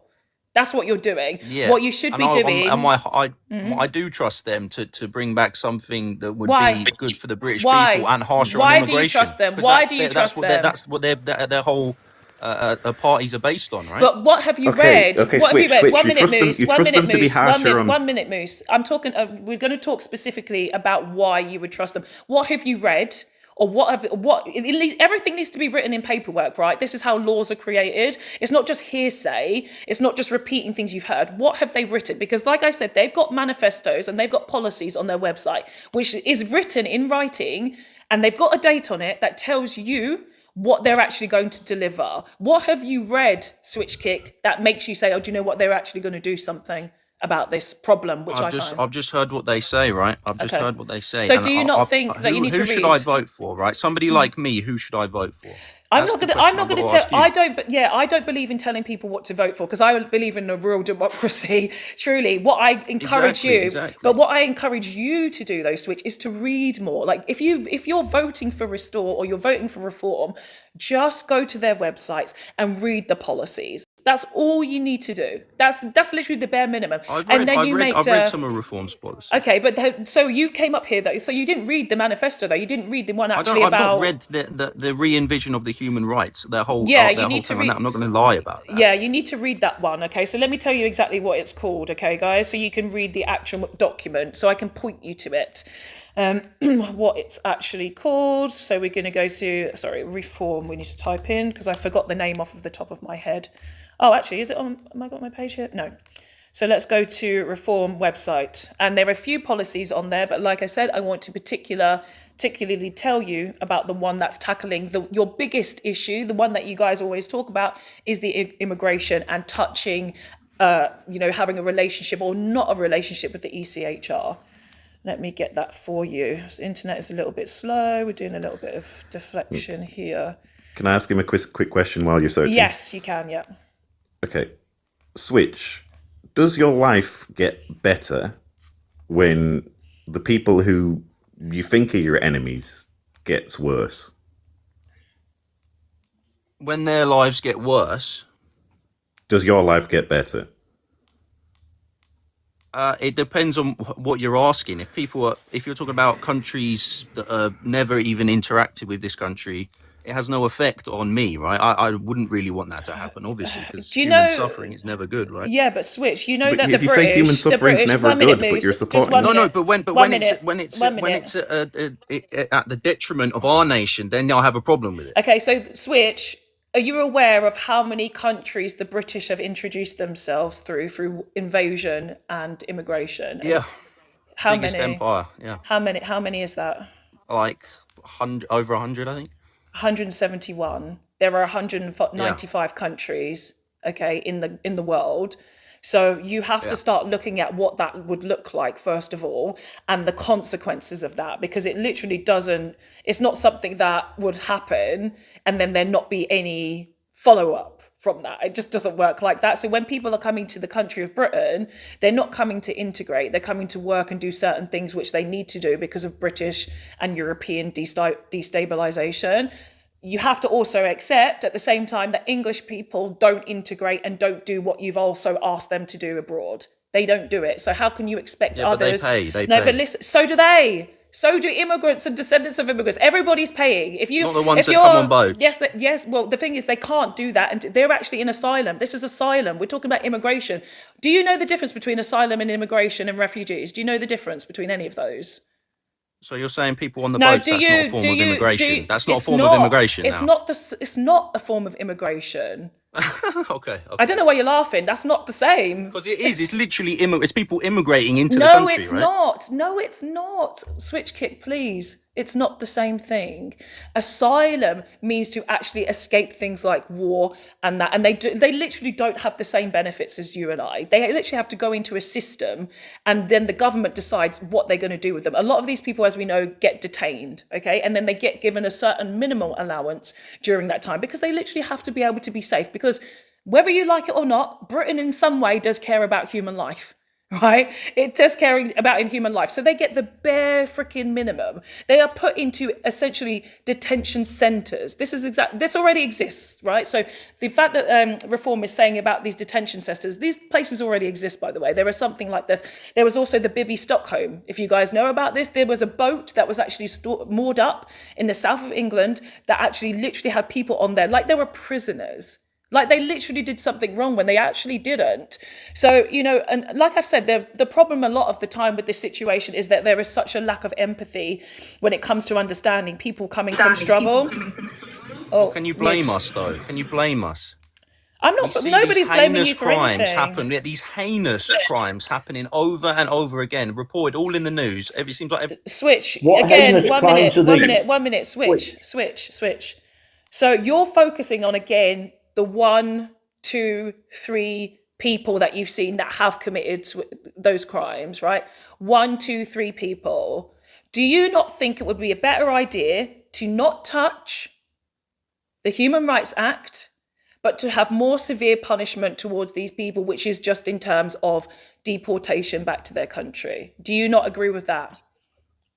But that's the whole point. But it's not you're not The understanding the whole ECHR point. needs to be No. re-envisioned so we No, can it deport them. doesn't. No, That's it literally the doesn't. whole point. No, it doesn't. So you can say no, it doesn't, but that we're just going to go back and forth. We are. Right, This is the point. Switch. If you actually Swift, look it up, but Swift, these people. Swift, we can What- deport people what anyway heinous with the crimes Human are Rights these, Act. Switch? What heinous Like, crimes are these, Switch? Oh, mate, you really want me to get going? Right, 44% of Dorset's assaults, sexual assaults, are from asylum seekers, right? And their population is 0.08% of their statistic population. does not exist. That statistic does not exist. Switch, please. These statistics do not exist. There are literally nothing that breaks them down by ethnicity or whether they've got illegal or illegal legal status. There are no statistics that's actually about that. None whatsoever. So let me go back to Yeah, this. that's because they're scared of reporting it. No, They're scared of reporting it. nobody's scared of reporting anything because the UK, unfortunately, or fortunately, the government actually is very truthful about the statistics it puts out, even if it looks to the detriment of black and brown people or immigrants. They're very clear about what they put out. And there are some crimes that are actually overrepresented by black or brown people, as you want to put it. Those statistics actually exist, right? Because you're very quick to say, well, black people are doing all the crime. You're very quick to accept that. That's what you think, because that's exactly what they put in these statistics, right? They don't actually understand, or you guys don't understand overrepresentation, and you also don't understand proper prosecution, that the justice system is actually very, very discriminatory towards black and brown men in particular. So you need to understand some nuance in these conversations. Okay, so this bill, like I've said, the only bill on the Reform website talking about the human rights, or the ECHR, is called the Operation Restoring Justice document, okay? Go to reform.uk, reformparty.uk, find the link at the top that says policies, look for the one that says Operation Restoring Justice. Go down, scroll down, not the first page, scroll down to the second page. This is what it says, the legislation. Upon winning a general election, a reform government under Prime Minister Nigel Farage will, 1, leave the ECHR, 2, repeal the Human Rights Act and replace it with a British Bill of Rights. 3, pass the Illegal Migration Bill, Mass Deportation Bill. And it says exactly what the bill will do. In that whole document, which actually is only, right, so this is the bill, guys, check this out. This bill has 1, 2, 3, 4, 5, 6 points. I want you all here to give me a number. Right, there are 6 points in this bill that I've just described, okay, about leaving the EHCR, having this Bill of Rights. There are 6 points in this document. How many of them are about immigration, could you imagine? Give me a number. Out of 6 points, how many of them are all 6? You think all 6? What numbers do you think? So this is talking about human rights at the same time. It's talking about you, me, citizens, men, women, children, disabled. How many points of these are about immigration? I'm going to guess 5, and one of them will be generic patriotism nonsense. Got some guess? All of them. So yes, all 6 are actually about immigration. Are there any points, okay, out of the 6 that even in any small print mention you as a human being? Out of the 6, how many do you imagine have anything to do with your human rights? Out of 6, what's the number? So all 6 are mentioning immigration. How many out of the 6 are mentioning you as a human being and what we're going to do for you as a human being? How many out of 6? A big fat 0. Big fat zero. AJ says none. Sports Tech says 0. Samira 0. Dean 0. None. Fifi Absolutely 0. nothing. Bell 0. Switch Kick, do you have a guess? How many is actually to do with you? I'd say 0 because it's almost like that's not the point of it. That's not why they're doing it. But it's for immigration, Switch, right? But Switch, why would they talk about human affects, rights if that's not why they're doing it? I've just because said that's what it's based on. Switch, like you're giving up the human right. Like this is, how much clearer do we need to make this? Yeah. Right? It's not what these things heavily intertwine. Right? If you want incredibly heavy immigration and deportation stuff, you sacrifice your human rights. Right? There is a cost that you pay to that in terms of your liberty, in terms of your protections, right? The thing that it's intertwined with so much more stuff, right? And I don't understand. You guys just don't seem to get when we're saying this. Like, even if you're against immigration, right? How much are you willing to pay for that? How much are you willing to pay? Are you willing to pay like your sick pay? Are you willing to pay their own lives? Your right. Your right to not be tortured, your right of freedom of speech and freedom of expression, freedom of association, like all of these things. Is that a price too high to pay? Like, you can be against immigration and think it's too high and too much, but the way they're talking about going about fixing it, right, is a massive, massive cost on just you and of everything, right? Did you understand that, Switch? I understand what you're saying, but I also don't think what you guys are saying is right also. I don't think they're going to get rid of all of our human rights. I really don't. There is nothing and no evidence to say what you believe. That's the problem, that you're not connected. And there's no evidence to say what you believe. No, there is. I've literally, They want to re-envision. You're dropped. Don't be rude to me. It's so unnecessary. You called me a fool. I heard you. You don't need to do that because you're getting frustrated with yourself because you're not understanding people speaking very slowly and very clearly to you about this situation and how serious it is. Unfortunately, Switch Kick, you're not getting it. I don't think you're going to get it today. Like I suggest, go to the Reform website and actually read something if you're able. AJ next. How are you today, AJ? Good morning, my dear. Hello. Good afternoon, good evening, wherever you all are in the world. I had a few questions for our Switch, but I think I can still make my point without speaking to him. Yeah. I think this is the biggest problem we have in the UK, Fox. A misunderstanding of what's really happening and what the true desire of these political parties actually are. They have made it abundantly clear, Fox. They have made it abundantly clear that if you are not, that being British is not enough. They've made it clear. Very clear. Being British doesn't mean that you're English. They've made it clear the criteria to be English. They've also made it clear who they want here and how they want this country to look. They have said England for the English, whilst having the conversation of letting you know that just because you're born here, it doesn't matter. Even if your parents will, like my kids, for example, it doesn't matter. My kids are born here to parents that were born here. But here's the problem for my kids. My kids' grandparents weren't born here. Therefore, that stops my kids from being English. It also prevents them from the British being of any real significance. Okay? The fact of it is this, they've made it clear.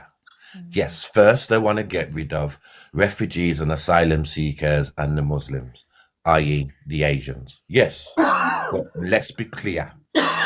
They're spinning it right back to us because we still, second, third and fourth generations of West Indian and African children and the diaspora of Africa, they've made it very clear to us, Fox, that we don't meet the criteria. Yeah. The English and the British criteria, we don't meet it. I've already said, those who are children of the Windrush and the generations thereafter, be prepared for your citizenship to be reduced to a second-class citizenship. And that's why it's really important to bring that up again, because we've seen a few lost sheep in the black and brown community about how they're willing to go along with this same rhetoric as well, right? They're not understanding the consequences. They're not remembering what actually happened to our family members not that long ago. In the last 20 years, this shit has been going on, and it's still going on now in the ways that you don't even know or understand. But I always try to make it the point as if they will never understand our struggle. It's about them, right? So I always try to bring it back to them. If you don't understand that this has a direct consequence on you, then more fool you. Because the rest of us, we're fighting. We actually value ourselves, right? We value our lives. We've got self-esteem. You guys obviously don't have anything and you don't have any identity. This is why it's so easy for these people to make you think that they're going to deliver something. Like, how many times do we have to tell somebody like Switchkick, what have you read that makes you believe what you think is going to be delivered? Nothing. Oh, I heard something. Here's a scenario for you. Here's a scenario. I was gonna Because ask. I was gonna ask you. Andy. Andy, bury me, Andy. Here's a scenario. So they say, how is it going to affect us? They're not trying to get rid of our human rights. It's not going to affect us. Okay, so here's a scenario for you. You have a young lady who has recently got married. So she got married. 3 years later, 4 years later, or even 5 years later, her and her husband decide it's now start to have our own little family and build our own little king folk, which is fine. That's the whole point. You marry and you reproduce. That's what we're here for. Yeah. I ain't. But So go then on. she has the conversation. Don't blame you. It's overrated and very expensive. So then they have a conversation in the office with you fucks, and they're like, "We're gonna start trying now. We're gonna start trying," and you're like, "Oh, that's lovely. Can't wait. Oh my god, it's amazing!" And then the gaffer overhears it, fuck, and the gaffer says to her, "Lovely news. I hear you and your fellow are trying. But just to let you know, we've got a business merger happening. So if you get pregnant within the next 8 months, you won't have a job when you come back, because with the merger being so big, we haven't got time to get somebody else in, train them all up. And then, so if you get pregnant within the next 8 months, you won't have a job after your paternity." Now, here's the problem. Coming out of the European Courts of Human Rights, there is nothing to protect that woman from such speech, meaning HR is no good to you. Tribunal is no good to you, because, and they even have this thing where they can, imagine this, they can hire you on a job at 40 grand a year, fire you and hire you back for the same job at 37 grand a year. Now, when we understand the protections of which we have, now, I'll be honest with you, fucks. I don't necessarily have a problem coming out of the European Court of Human Rights for the Bill of Rights. I don't have an issue with it as such, in theory. My issue is you got so much conversation about coming out, and there's no conversation about that which is being replaced. All that we know that is going to be replaced is citizenship for second and third generations of those of the Windrush and further. Now, again, I'll say it again. In theory, I don't have an issue coming out of the European Courts of Human Rights to replace it with a Bill of Rights like they have in the States. I'm not against it. What I'm against for is not having anything to replace the protections that we currently have. Yeah. And there I stand. That's the biggest trust me, problem. bro. It'll be great. Just get rid of your rights first. I'll give you something better. I promise. I'll do it once you've given me all the power. Yeah, Don't worry. it's Don't worry about it's it, mate. ridiculous. It's ridiculous. So, like I said, I've posted this video on my page. This is exactly what the same people are saying. The people that literally, unfortunately, as we know, the UK is 87% white, and a lot of the big proportion of that too are English, and a big portion of that is also voting for reform and for restore, and they were attending these Unite the Kingdom protests, although the numbers were a lot lower, which was a good thing. So I'm going to read something that somebody has left on my page regarding this subject, okay? Reform have already told us in different interviews that we will have the same protections as we currently do. Like you said, Moose, trust me, bro, everything will be fine. Then it says, unfortunately, the Human Rights Acts allow the enforcement of the ECHR in the UK. And as we hear on a regular basis, illegal immigrants and failed asylum seekers are using this to stay in the country, even those who have convicted of serious violent and sexual crimes. You can't assume that we will have no rights just because there are yet to be put forward a full plan for their Bill of Rights. And yet they're willing to assume, they are willing to assume that everything is going to be protected. Why can't I assume? I'm not even assuming, I'm reading in black and white. You guys here are educated. You are also reading and understanding the conversation. We hear the words and we read the words. We're not filling in the gaps with all kinds of maybes, and they said that we're not filling in the gaps. Everything is always, this isn't even hidden in plain sight. It's not hidden. It has been said to you directly. We will leave. You will not have human rights. It has been said. It is written in black and white. It is in print on their website. There is nothing about replacing it. There is nothing about this Bill of Rights and what will be put in there. It's just about immigration. You lot, honestly, it's important to vote. Yeah. Voting is more important now than ever. Yes, AJ, and when they get arrested, because You do know they want to get rid of a 12-man jury, right? I've heard So when some they bits, get but not as much. arrested, yeah, when they get arrested, thrown into a court, and it's one single geezer who sat there making this decision, and because there's no human rights involved, there's none of this sentencing guidelines. This is all going to be on whims and whims. So God forbid he didn't get anything in the morning, and God forbid he had to make his own breakfast, because everyone's going to jail on that day.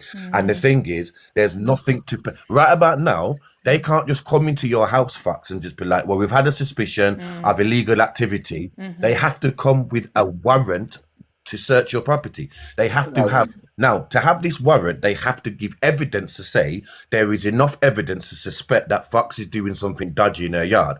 Coming out of the European Court of Human Rights, Fox, they don't need to do that. All they need is one person to say Fox is doing something dodgy in their yard. They don't even have to ask, well, what's she doing that's dodgy? The very fact that the word dodgy has been used now gives me authority to run up in your yard and do whatever with you, anybody in there, and your belongings. And don't use me as an example. Don't use me as an example, because I don't even live in the UK. It ain't gonna affect me. I'm gone. I knew the shit was coming. It's you English people, you reform voters, you restore voters, you United Kingdom lot.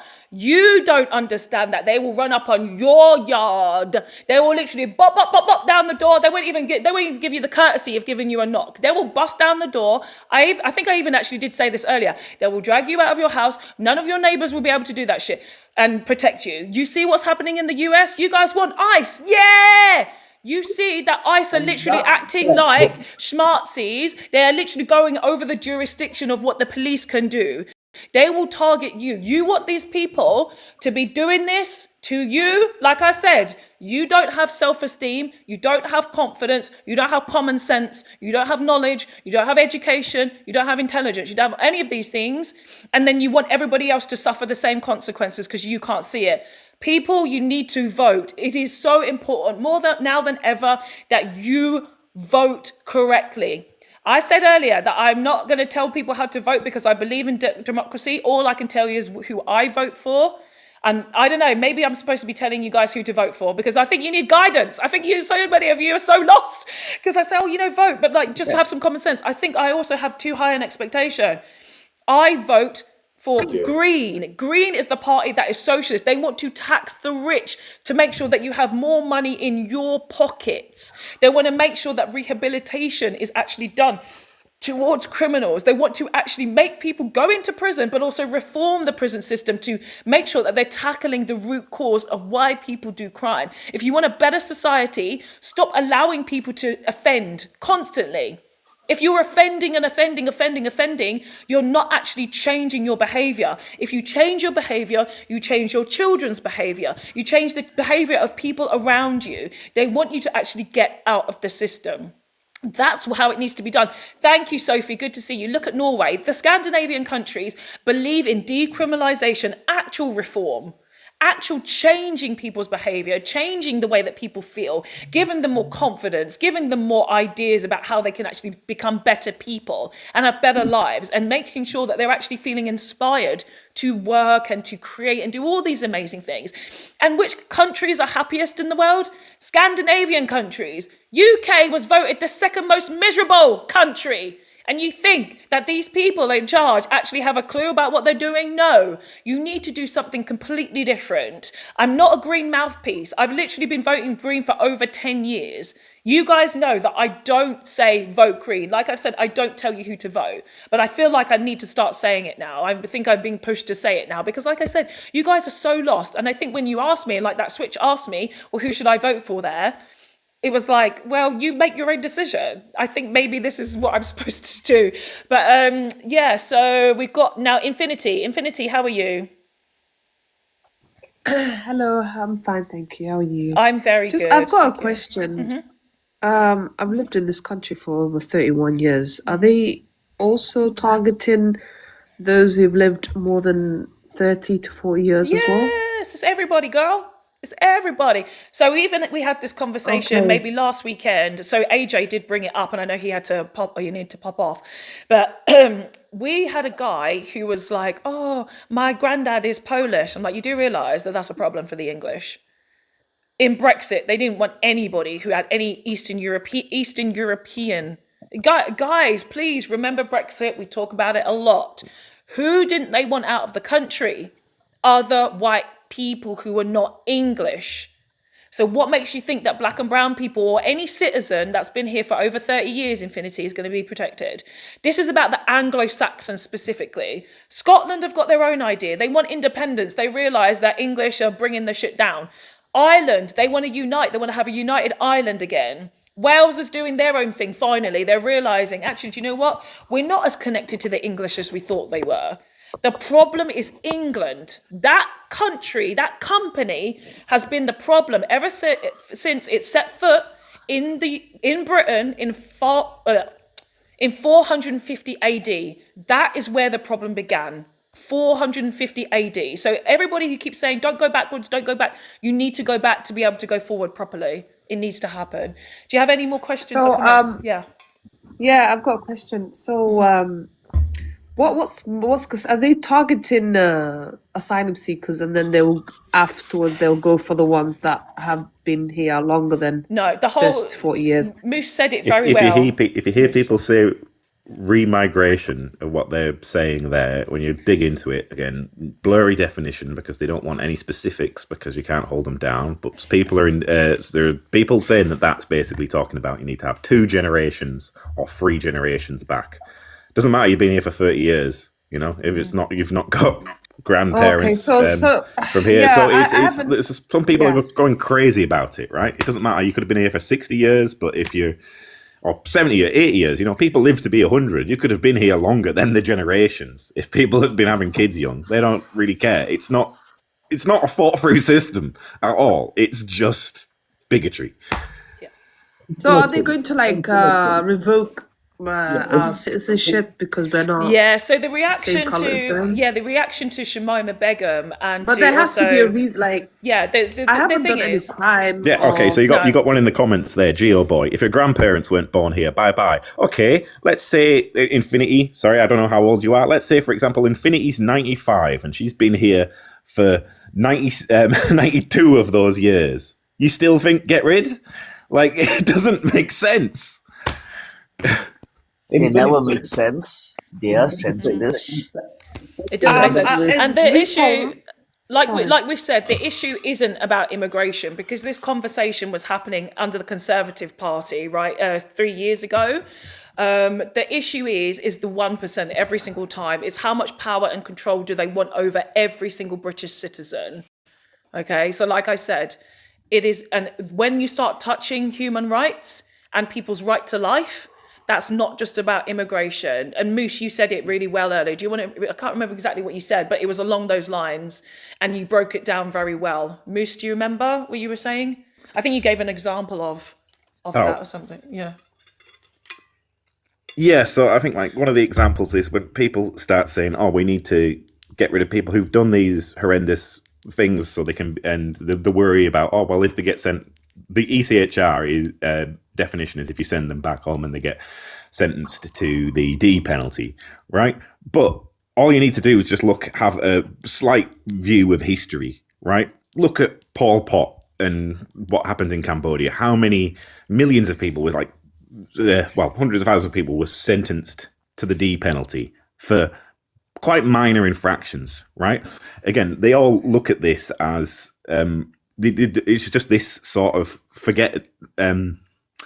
they only think of countries similar to how they are now, right? It's just go back into history or even various places in the world now, right? You can be sending people back to things that you would completely disagree with or where they would face massive persecution. But again, they don't look at that. They look at people who have committed things that they think might be worthy of the death penalty over here, right? It could be the case where that could be a minor infraction in other countries. That's one example. But again, that's not the whole point of it. The whole point really is, I think what they're after is the workers' rights, because we're living under such a capitalist model that we need to they need to start improving profits. And most of these places have reached what they can in terms of natural growth. They've got all of the market. They've got everything that they can. If you need to start, you've got to keep improving profits, right? One of your options there is sort of a self-cannibalization. You've got to start paying your workers less, take away more of their rights, and then you can make more profit out of each individual person. I mean, even that, you don't have to see that. It doesn't take a lot to see that the wages and the workers are the problem that these people are facing. That's the whole promise. That's the whole like pitch for AI, is we're going to be able to replace all of these workers with AI and automation, right? It's I mean, this might be going further than a lot of you guys are willing to go, but it's like capitalism is the big major problem for me. And this late stage that we're in, you know, early on when people grow up and there is competition and stuff in markets, but we're not there now. Everything, all these companies are massive, like multi-trillionaire things, and their option for improving their profits is to start eroding your conditions, right? And they don't even realize that that's eventually going to shoot them in the foot, right? If everybody's replaced with AI, then nobody can buy your things.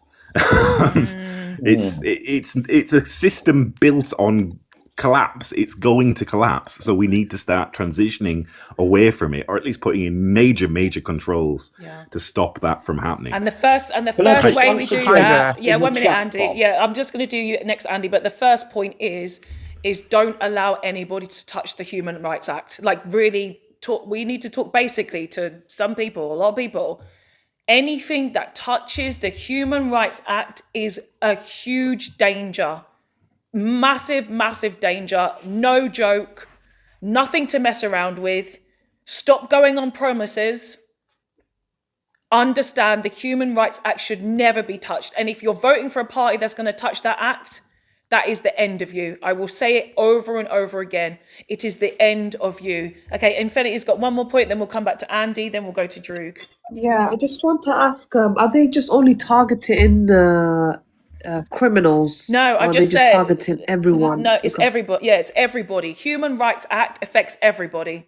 Everybody. I'll read it again, what the Human Rights Act actually has in it. It protects people from harm and abuse from the government, public bodies and other groups. It protects people from discrimination by the government, public bodies and employers so that everybody has equal opportunities. It protects the most vulnerable groups such as children and the elderly. Ensures that all laws the government passes meet international human rights standards. Okay, so this is about human rights, but it has to be on an international human rights standard. International, not just European, international. It ensures you have access to affordable housing, healthcare and education.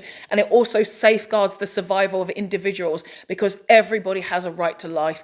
You lot are playing with all of that. You're playing with all of that. I can't even understand it. And yeah, like I said, I'm still a British citizen, but I don't live in Britain. This stuff is literally going to hurt you. The fact that people are mentioning 1930s Germany should be enough of a red flag. But these people are too stupid that they don't even understand what 1930s Germany actually looked like because they're thinking, oh, it's just against the Jews. It's just against the Jews. No, they were not the only target of them. They were not the only target. Okay, Droog. Back to Droog. Do you have any advice? Okay, can I be quick, Droog? Or okay, because I need to go. Yeah, go on. Is that all right? Yeah, he hasn't. No, it's fine. Yeah, I'm just chilling. That's sorry, cool. Droog. I know you've been chilling for a while. Just quick question with that. Like, how do you guys deal with there's this infinite forgiveness from the right wing for right wing people? Like, it doesn't seem like anything changes their mind.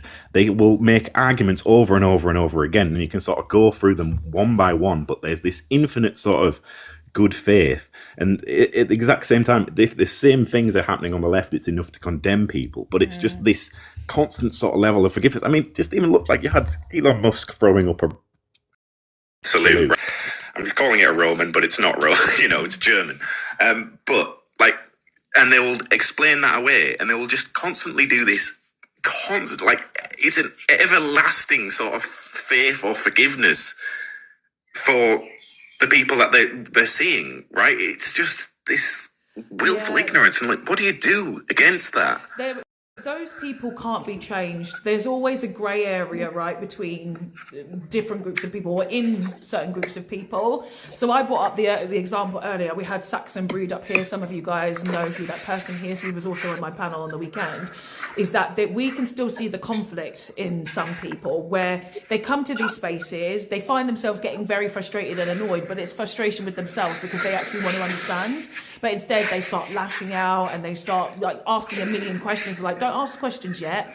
Just try to get your grasp of the conversation, right? So those people, they have a chance somewhere, right? Somewhere. But I don't spend any of my time and energy worrying about any of these people. I'm just trying to do what I can do and speak how I can speak and make sure I do the TikTok live so that people who know have more information and education. So for you, Moose, you're educated. You know exactly how you're going to vote. You take your voice and the things that you know and literally go and say the same things to other people because you never know who's listening. Even if you're talking about shit out and about in public, if you're in a queue at Tesco or Aldi or Sainsbury's or wherever you shop, you end up in a political conversation. That's literally what's happening these days, right? You have no idea who's listening over your shoulder and has needed that kind of guidance. And that conversation could be the change from them voting Restore or voting Green. It is that susceptible at the moment because we know a lot of the Reform and Restore voters are lost Labour voters.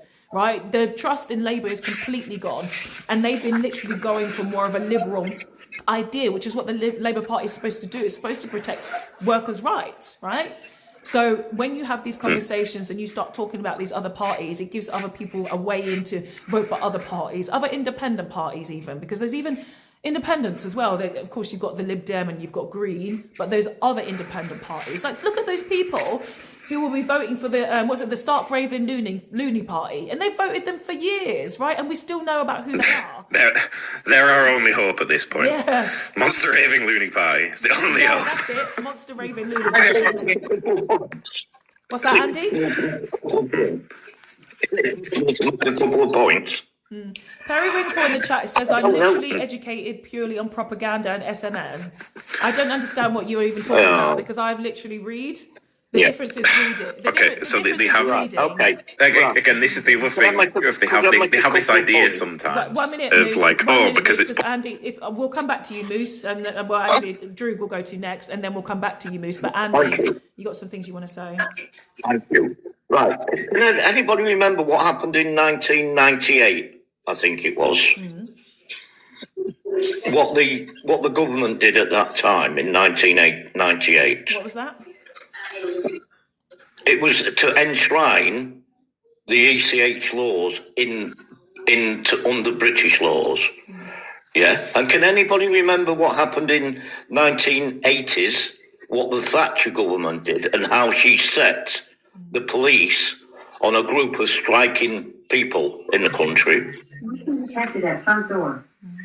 Yeah, I can remember, Andy. Hello, Foxy. Hi, Auntie Biscuit. Absolutely. And can you remember what she did in Northern Ireland as well?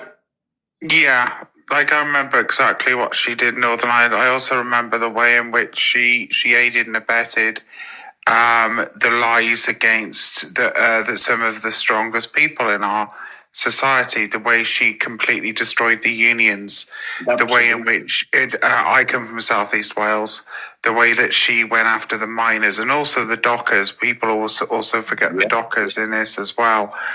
The way in which everything was a lie, everything was a manipulation, everything was about selling the trickle-down economic dream and the short-term gain that led to the boomers, for example, for not every boomer, but a lot of them getting quite wealthy. And it was a short-term game. It was a Ponzi scheme, which enabled multi-generational socioeconomic deprivation, which is what we're facing now. And when you have communities that face socioeconomic deprivation over more than one generation, the educational standard of that community goes down, not exclusively, but generally. And what we're facing here is especially amongst those people who are sort of under the age of sort of 35, because there's a lot of people younger people wanting to vote reform and restore, is the fact that they have not been educated on the ECHR, the Human Rights, the Equalities Act. They have not. They don't realise that if we suspend our participation in the 1951 Refugee and Displaced Persons Charter, which is a foundational charter of the United Nations, that could very easily lead to a general vote to remove the United Kingdom from the Security Council, leaving the United Kingdom in a very much internationally politically weakened position, because the permanence of membership relies upon the permanence of acceptance of core principles, to which the foundational charters are the key foundational principles, and removal or suspending from such foundational charters effectively neutralizes Britain's position, which, let's face facts, is probably already punching well above the weight. England needs to realise the empire is no longer a thing. Rule Britannia, Britannia rules the waves. We don't even have a large enough navy to field what we need for our general defence, never mind ruling waves. I think the trouble with the English, and not all English people, most English people are lovely, but it's the establishment core that they still see themselves as these great big global leaders, and the society and the social construct behind that is very much a problem. Yeah, that was my next point. That was the reason why in 1998, Labour, the Labour government then, put into law the Human Rights Act, because of what happened. And if people remove that, that could happen again. That could happen again.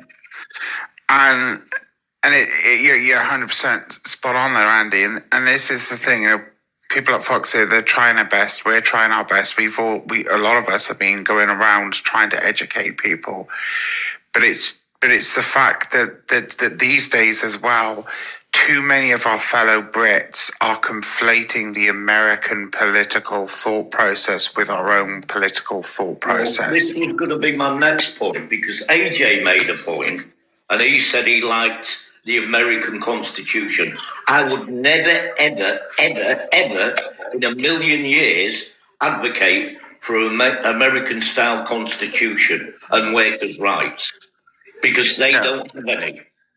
So, Andy, are you aware that every 25 years, the last time they voted was 2006, so it's 2031, they got to re-vote for it, that that every 25 years they still have to codify via congressional vote women's rights and black people's rights in the United States. And this is why I'm saying, Auntie, I would never, ever advocate with what AJ was saying, because I would never, ever want to go to an American-style system over here.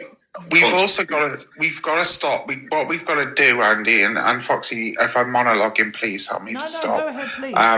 I'm very information dense, if that makes sense. It helps. You need to have more information around these places instead of actually having opinions. Like, I think you've been to my live before, haven't you? It's like we all run on facts here. Yes, I have, sweets. Yeah. Yeah. Yeah, and you've just got to look what's happening in America with women's rights, for example. They are seriously talking about one vote per household.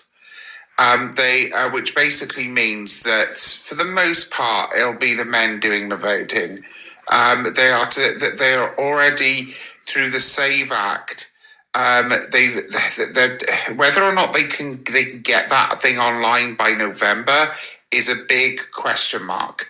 However, that being said, for the next presidential election, upwards of 72 million American women are going to be disenfranchised from their right to vote. And this is because some of the criteria that they're using for proof of citizenship is their long version birth certificate. And what happens to most women, Foxy, when we get married, sweets? We change our names. So that if your current IDs do not meet up with your birth ID, then you're screwed. You won't be able to vote. You've already seen effectively the reintroduction of Jim Crow laws just in the past couple of weeks, because they are allowing the mass redistricting of the voter systems in the US. That already happens with women that have double barrel surnames. Like my mum is one of these people, and she wanted to keep her maiden name, but the amount of bullshit that she has to go through because she's not willing to get rid of her matriarchal line in terms of the name. Yeah. Already. And that's the thing. That is what when Restore talk about, especially, well, Rupert Lowe specifically talks about the gilded age. That is what they want to bring back to this country. They want only men, preferably for them, obviously not for myself, but preferably for them. They want white men to have all of the power, women to have no power. Why do you think they're on about trying to tax single women or women without children more? Because they want to force women back into the kitchen, barefoot and pregnant. Fuck that shit, by the way. Controversial opinion. This is why I want Jacob Rees-Mogg in politics, right? Because it's undeniable that man is a weird Victorian era throwback, right? It's harder to see it when you've got someone like Farage who sort of poses as this working class guy when he's advocating for pretty much the same thing. Jacob Rees-Mogg, it's almost undeniable that this man is a relic of a horrible age past. Jacob. This was why I was questioning AJ, because I would never, ever, ever in a million years want to go over to America and work as white. Though, in terms of actually these accents and times and classes and etc., I really feel like the working class, the white working class, the Restore voters, the Reform voters, the people going to the Unite the King protests, it is really difficult to watch them be so sold so easily in ways of, oh, this person is drinking a pint. They're just like me. Look at this now, Angela Rayner. Oh, she's got a working class accent. She's just like me. These people are all the same. They've all got this agenda working for the 1%, and you're literally falling because you think they're like you. None of these people are like you. Nigel Farage has shown time and time he's not like you. He's not like you at all. Just because you got the same row of bottom teeth does not make you the same people. You're not the same at all. Yeah, I miss Dennis Skinner. I miss Dennis Skinner so much. And Moose, for the record, I think Jacob Rees-Mogg is the monopoly man on Slim Fast. Yeah, no, agreed. But I think it's useful having, like, if he was spouting all of this, I feel like some people maybe would see through it. But again, the weird PR around it. But anyway, I've got to go. I'm just going to say there's been a really nice discussion. It's the first time I've come across you, Fox. But you honestly, but. You do a really good job at these panels. You've actually been having good conversations, so keep at it, because I've involved myself in a lot of these, and a lot of the time they're really chaotic, but you've done a really good job at keeping it Thank you done. so much. Good to see you, Moose. Thank you. Please do follow everybody who's here, and if you don't as well, Moose, please do click the follow button. This is my other account. This is my secondary account, so I wasn't quite sure. I live in another country. If I was going to get the UK algorithm, I'm glad that I'm on it, so I'll be switching from this account to my other account. Thank you so much, Moose. You made some. All right, is that in your bio? Yes, thank you so much, Moose. You made excellent points here. Thank you. Droog, you've been. All right, I'll follow both. All right, cheers. Thank you, bye. Droog's been sitting there. Droog, what would you like to add? And then we're going to after 1 minute. One minute, Auntie Biscuit, because I'm going to let Droog, because Droog has been waiting, and then I'll come back to you, Auntie Biscuit, and then we will finish for the day because it's been 2.5 hours. So, Droog, what would you like to add? So I've got on my screen now the latest, some of the latest immigration figures from the Labour government. Now, I'm not a Labour voter, I'm not a Labour fan, but these are the statistics that they're putting out in terms of the amount of actions that they've taken this year. I mean, last year. I mean, this just proves that we don't need to leave the ECHR in order to deport anybody. So we've got 9,900 enforced returns, 28,000 voluntary returns, 5,600 foreign offenders have been sent back. So you can see that clearly we have the ability to control our borders if we choose to, and we don't need to leave the ECHR to achieve that. The reason why we didn't appear to have the ability to control our borders up until the Labour government got in was because the Tories were deliberately letting our borders collapse into an absolute disaster in order to gaslight people into voting for them. And just like to talk on the second point around who these people are going to go after, right? These people, they're desperate to blame everyone but themselves. They want to blame everyone possible for the failings of their own life, for the fact that they've not been able to achieve. And some of those things are institutional and structural in our society. But a lot of it's just bigotry. And, you know, let's look at 10, 20 years, 30 years down the line. If these people get their way, they're going to start with the brown people. The brown people are going to go first.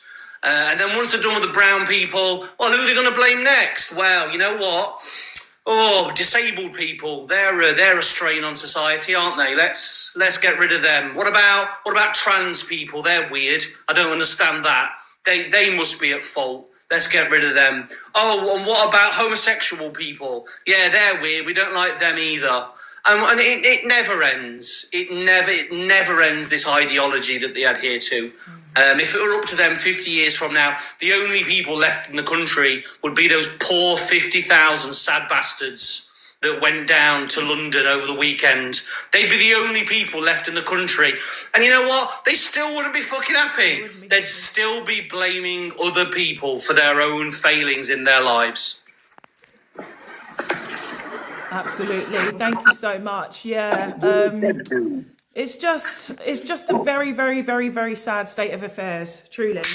That, like I've said, and like we regular people who know, that self-hatred in a lot of people is something that overtakes their ability to have any kind of common sense, unfortunately. And on that note about the deportations, returns back from the UK, I was looking at the particular types of people, the particular groups. So like where you've got the 9,000, okay, so let's say about 2,500 are Albanians. You've got like another 1,000 or something who are Romanians.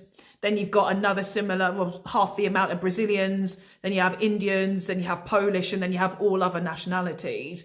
And you can see in all of those ones I've put there, there's not a majority Muslim group of people.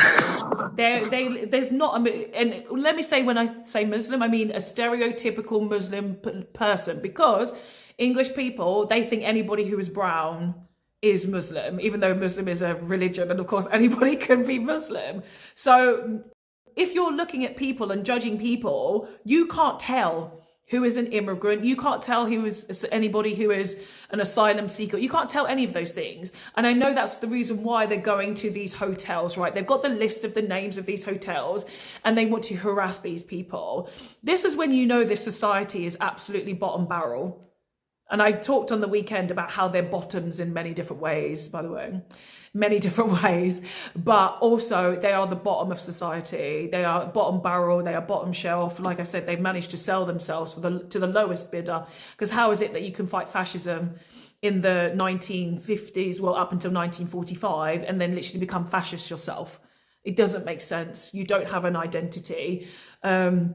And what else did I say? I said, let me get my list, because I wrote a list of this. I said they are, let me open, bottom set, and the fact that they have such a low education, but even us out here trying to educate each other and educate them, it becomes like they're offended by learning new knowledge or even learning it from people like ourselves. This uneducated brainwashing, again, goes back generations and centuries, where it is a very hard programming to undo. Being the bottom rung of the socio-economic class lends itself to many things. You guys who were here from the beginning understood the conversation that I was having with Saxon Breed, talking about the north of England. As we know, they're the ones who are mostly voting for reform. He didn't understand why it was northerners who were actually going to be voting for that, rather than actually why is the money around south? Why are they so different? Why are you guys at north being the most manipulated? Because historically you have been. It is part of the program. And the fact that your bottom feeders literally doing anything possible in a means of survival, you think that deporting black and brown people or Muslim people out of the country will make you survive. You're willing to touch human rights that affects you. That's not a means of survival. That is literally your own unalivement. That's your own death. You touch the Human Rights Act, that is your own death. You've signed the bill. And like I said, the worst of society, bottom barrel, the fact that you end up being so hateful towards others means that you don't have any empathy towards others. You're so worried about these bloody small boats coming. The small boats. They have nothing to do with how you live your everyday life at all. They have no effect on you. But you are such bottom barrel that your own hatred, like I say, for yourself is making you hate other people who are literally suffering. And that is sad. Well, they have to blame Fox. They have to blame somebody for their own poor standard of life. Yeah. They do. That's the bottom. That's a total issue. Yeah. Like this guy in the chat now, T. What about? Yeah. It's all what about? T, you know that at Notting Hill there's 2 million people and there was only 500 arrests. You had 50,000 people and you had 40 arrests. How good's your maths, T? How good is your maths? It's as good as Nigel Farage's maths. They don't add up. That's okay then, 500 arrests yearly. No, that's not... So you think that every time an event happens, it's going to be the same number each time? That's not how maths works. That's not how statistics works. There is nothing that says yearly. You should have done average, which will be less than 500, dummy. This is why I say you're uneducated. You're bottom set. You have to understand trends. It will be less if it's 500 a year. Nobody said it's okay. Nobody said... You are the one who brought it up and tried to make a comparison. Not realising that Notting Hill is a multicultural event where everybody goes to Notting Hill. You're trying to make it a race thing because this is what you guys do. You're trying to make it a race thing. You're so dumb. It's like you go to Notting Hill and they have people there literally doing hair, makeup for everybody that goes there. There's none of the issues with the cultural appropriation. You go there, you can get your braids done, you can get all of this because they want people to learn. They want people to integrate and mix at Notting Hill. It is one of the most fabulous events to attend because, and you know, it is a celebration of Afro-Caribbean culture and it's absolutely fantastic. But it's also about the shared history that people have had over the past 50 to 100 years in London and the UK as a whole. Exactly. It's a bloody good place to go to. I'm just wondering how many people get arrested at Glastonbury every year. Yeah, how many people get arrested? It's more per capita. If they use this per capita stuff, it is more at Glastonbury. I can't remember the statistic off the top of my head, but you know when they bring this per capita stuff, there's always another statistic to counter what they're saying. But T's also said the other protests were multicultural. How many of you in the comments section and you on the panel agree, or can you say that Unite the Kingdom protest is a multicultural protest? Do you say yes, it's multicultural, or no, it's multicultural? Can you give me your answer, please, everybody? Yes, it's multicultural, Unite the Kingdom, or no, it's not multicultural? Please can I have your answers. Auntie Biscuit, do you think that Unite the Kingdom is a multicultural protest? Generally speaking, no. No. Andy, do you think it's a multicultural protest? No, definitely not. Yeah, definitely not.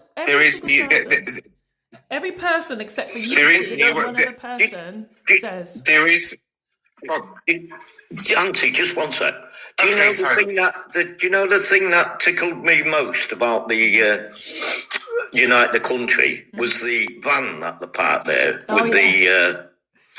with the celebrations and people were standing up and going, yeah, and then they see all the immigrants coming on it, all our including the Queen. People. They put the So Queen right in the middle.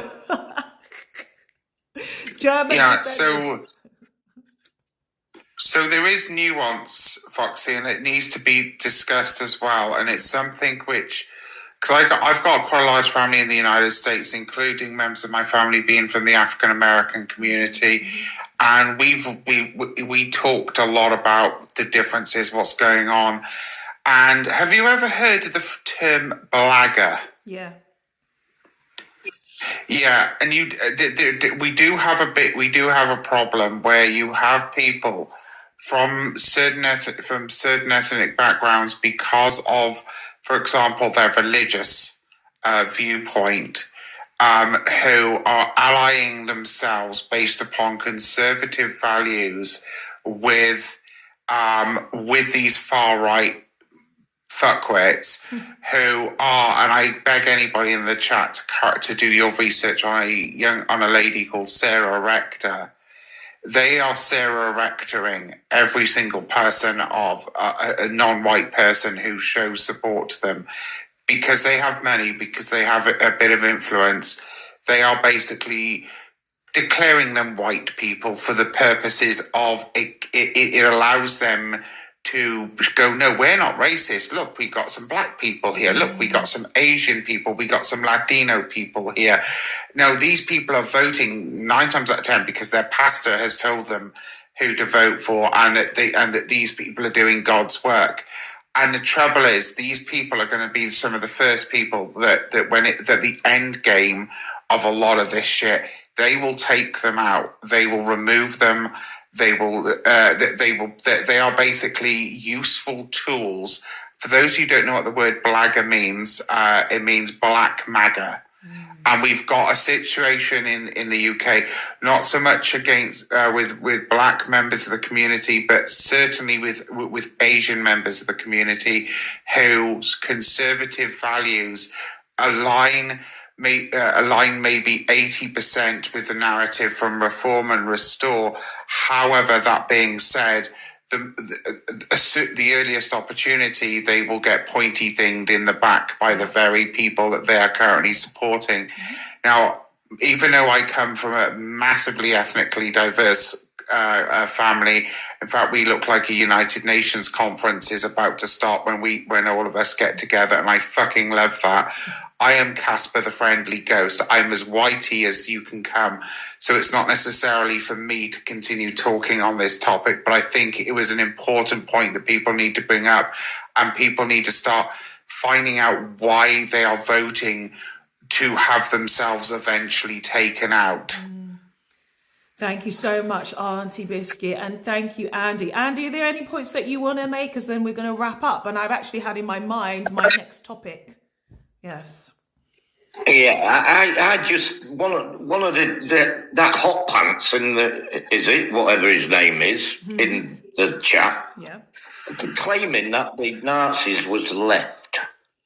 What? Well, you know what? These people don't deserve our time and energy to really discuss these silly points because they're just nonsense. We don't even have to go down the route of that. Some people are living on their own planet and they're not living with the rest of us. So thank you so much, everybody, for coming. Really appreciate you guys. Thank you to the mods. Let me get you to know who my mods are. Mods have been Hermit Sapien. This is Beth was here. Kelza was here. Bard Lucy. Also, Leanne was here as well in the beginning. So my mods are really great. They obviously make sure that the conversation is safe and protected. They mute, they block, they do what they need to do. I'm really always glad that they are here. And thank you so much to everybody on the panel who came up to lend their voices. Thank you so much to everybody in the chat. And thank you to the regular people who also come by, because when I see your names down there, I get really happy. It's like, oh, it's nice to see you again. So thank you, Chan. because I know you come by a few times, and I think everybody else is quite new because it's a new account. Oh, Nell 1980, you also come here quite often, so thank you. Jangir, if you're still here, thank you so much, and everybody else as well. Thank you to everybody. Tomorrow, I think my topic is going to be based on this point and the things and realizations I was having. My topic is going to be, why won't you vote Green? That's going to be my topic of conversation. What is it about Green that makes people so afraid? What makes people think that they're not a good party? That's going to be my question. Why don't you vote Green? And if you can't vote Green and but you're in Wales, vote Plaid Cymru, because that way we can vote Plaid Cymru because it deals damage to the Anglo-Saxon elite, and that's not a bad thing. Yes, thank you. I'm going to mention that. Like, why don't you vote? Why can't you vote Green, Plaid Cymru, SNP, or Lib Dem? Like, I'm going to put those sort of groups together. I'll find a way how I can fit it in my graphic at the top there. Or maybe like, why don't you want socialism? Maybe they don't understand socialism. I don't know. We'll see.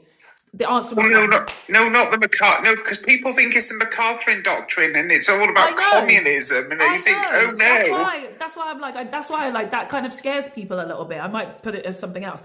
But yes, thank you so much as well to everybody, and I hope everybody has a great rest of the day, and I hopefully see you guys same time tomorrow.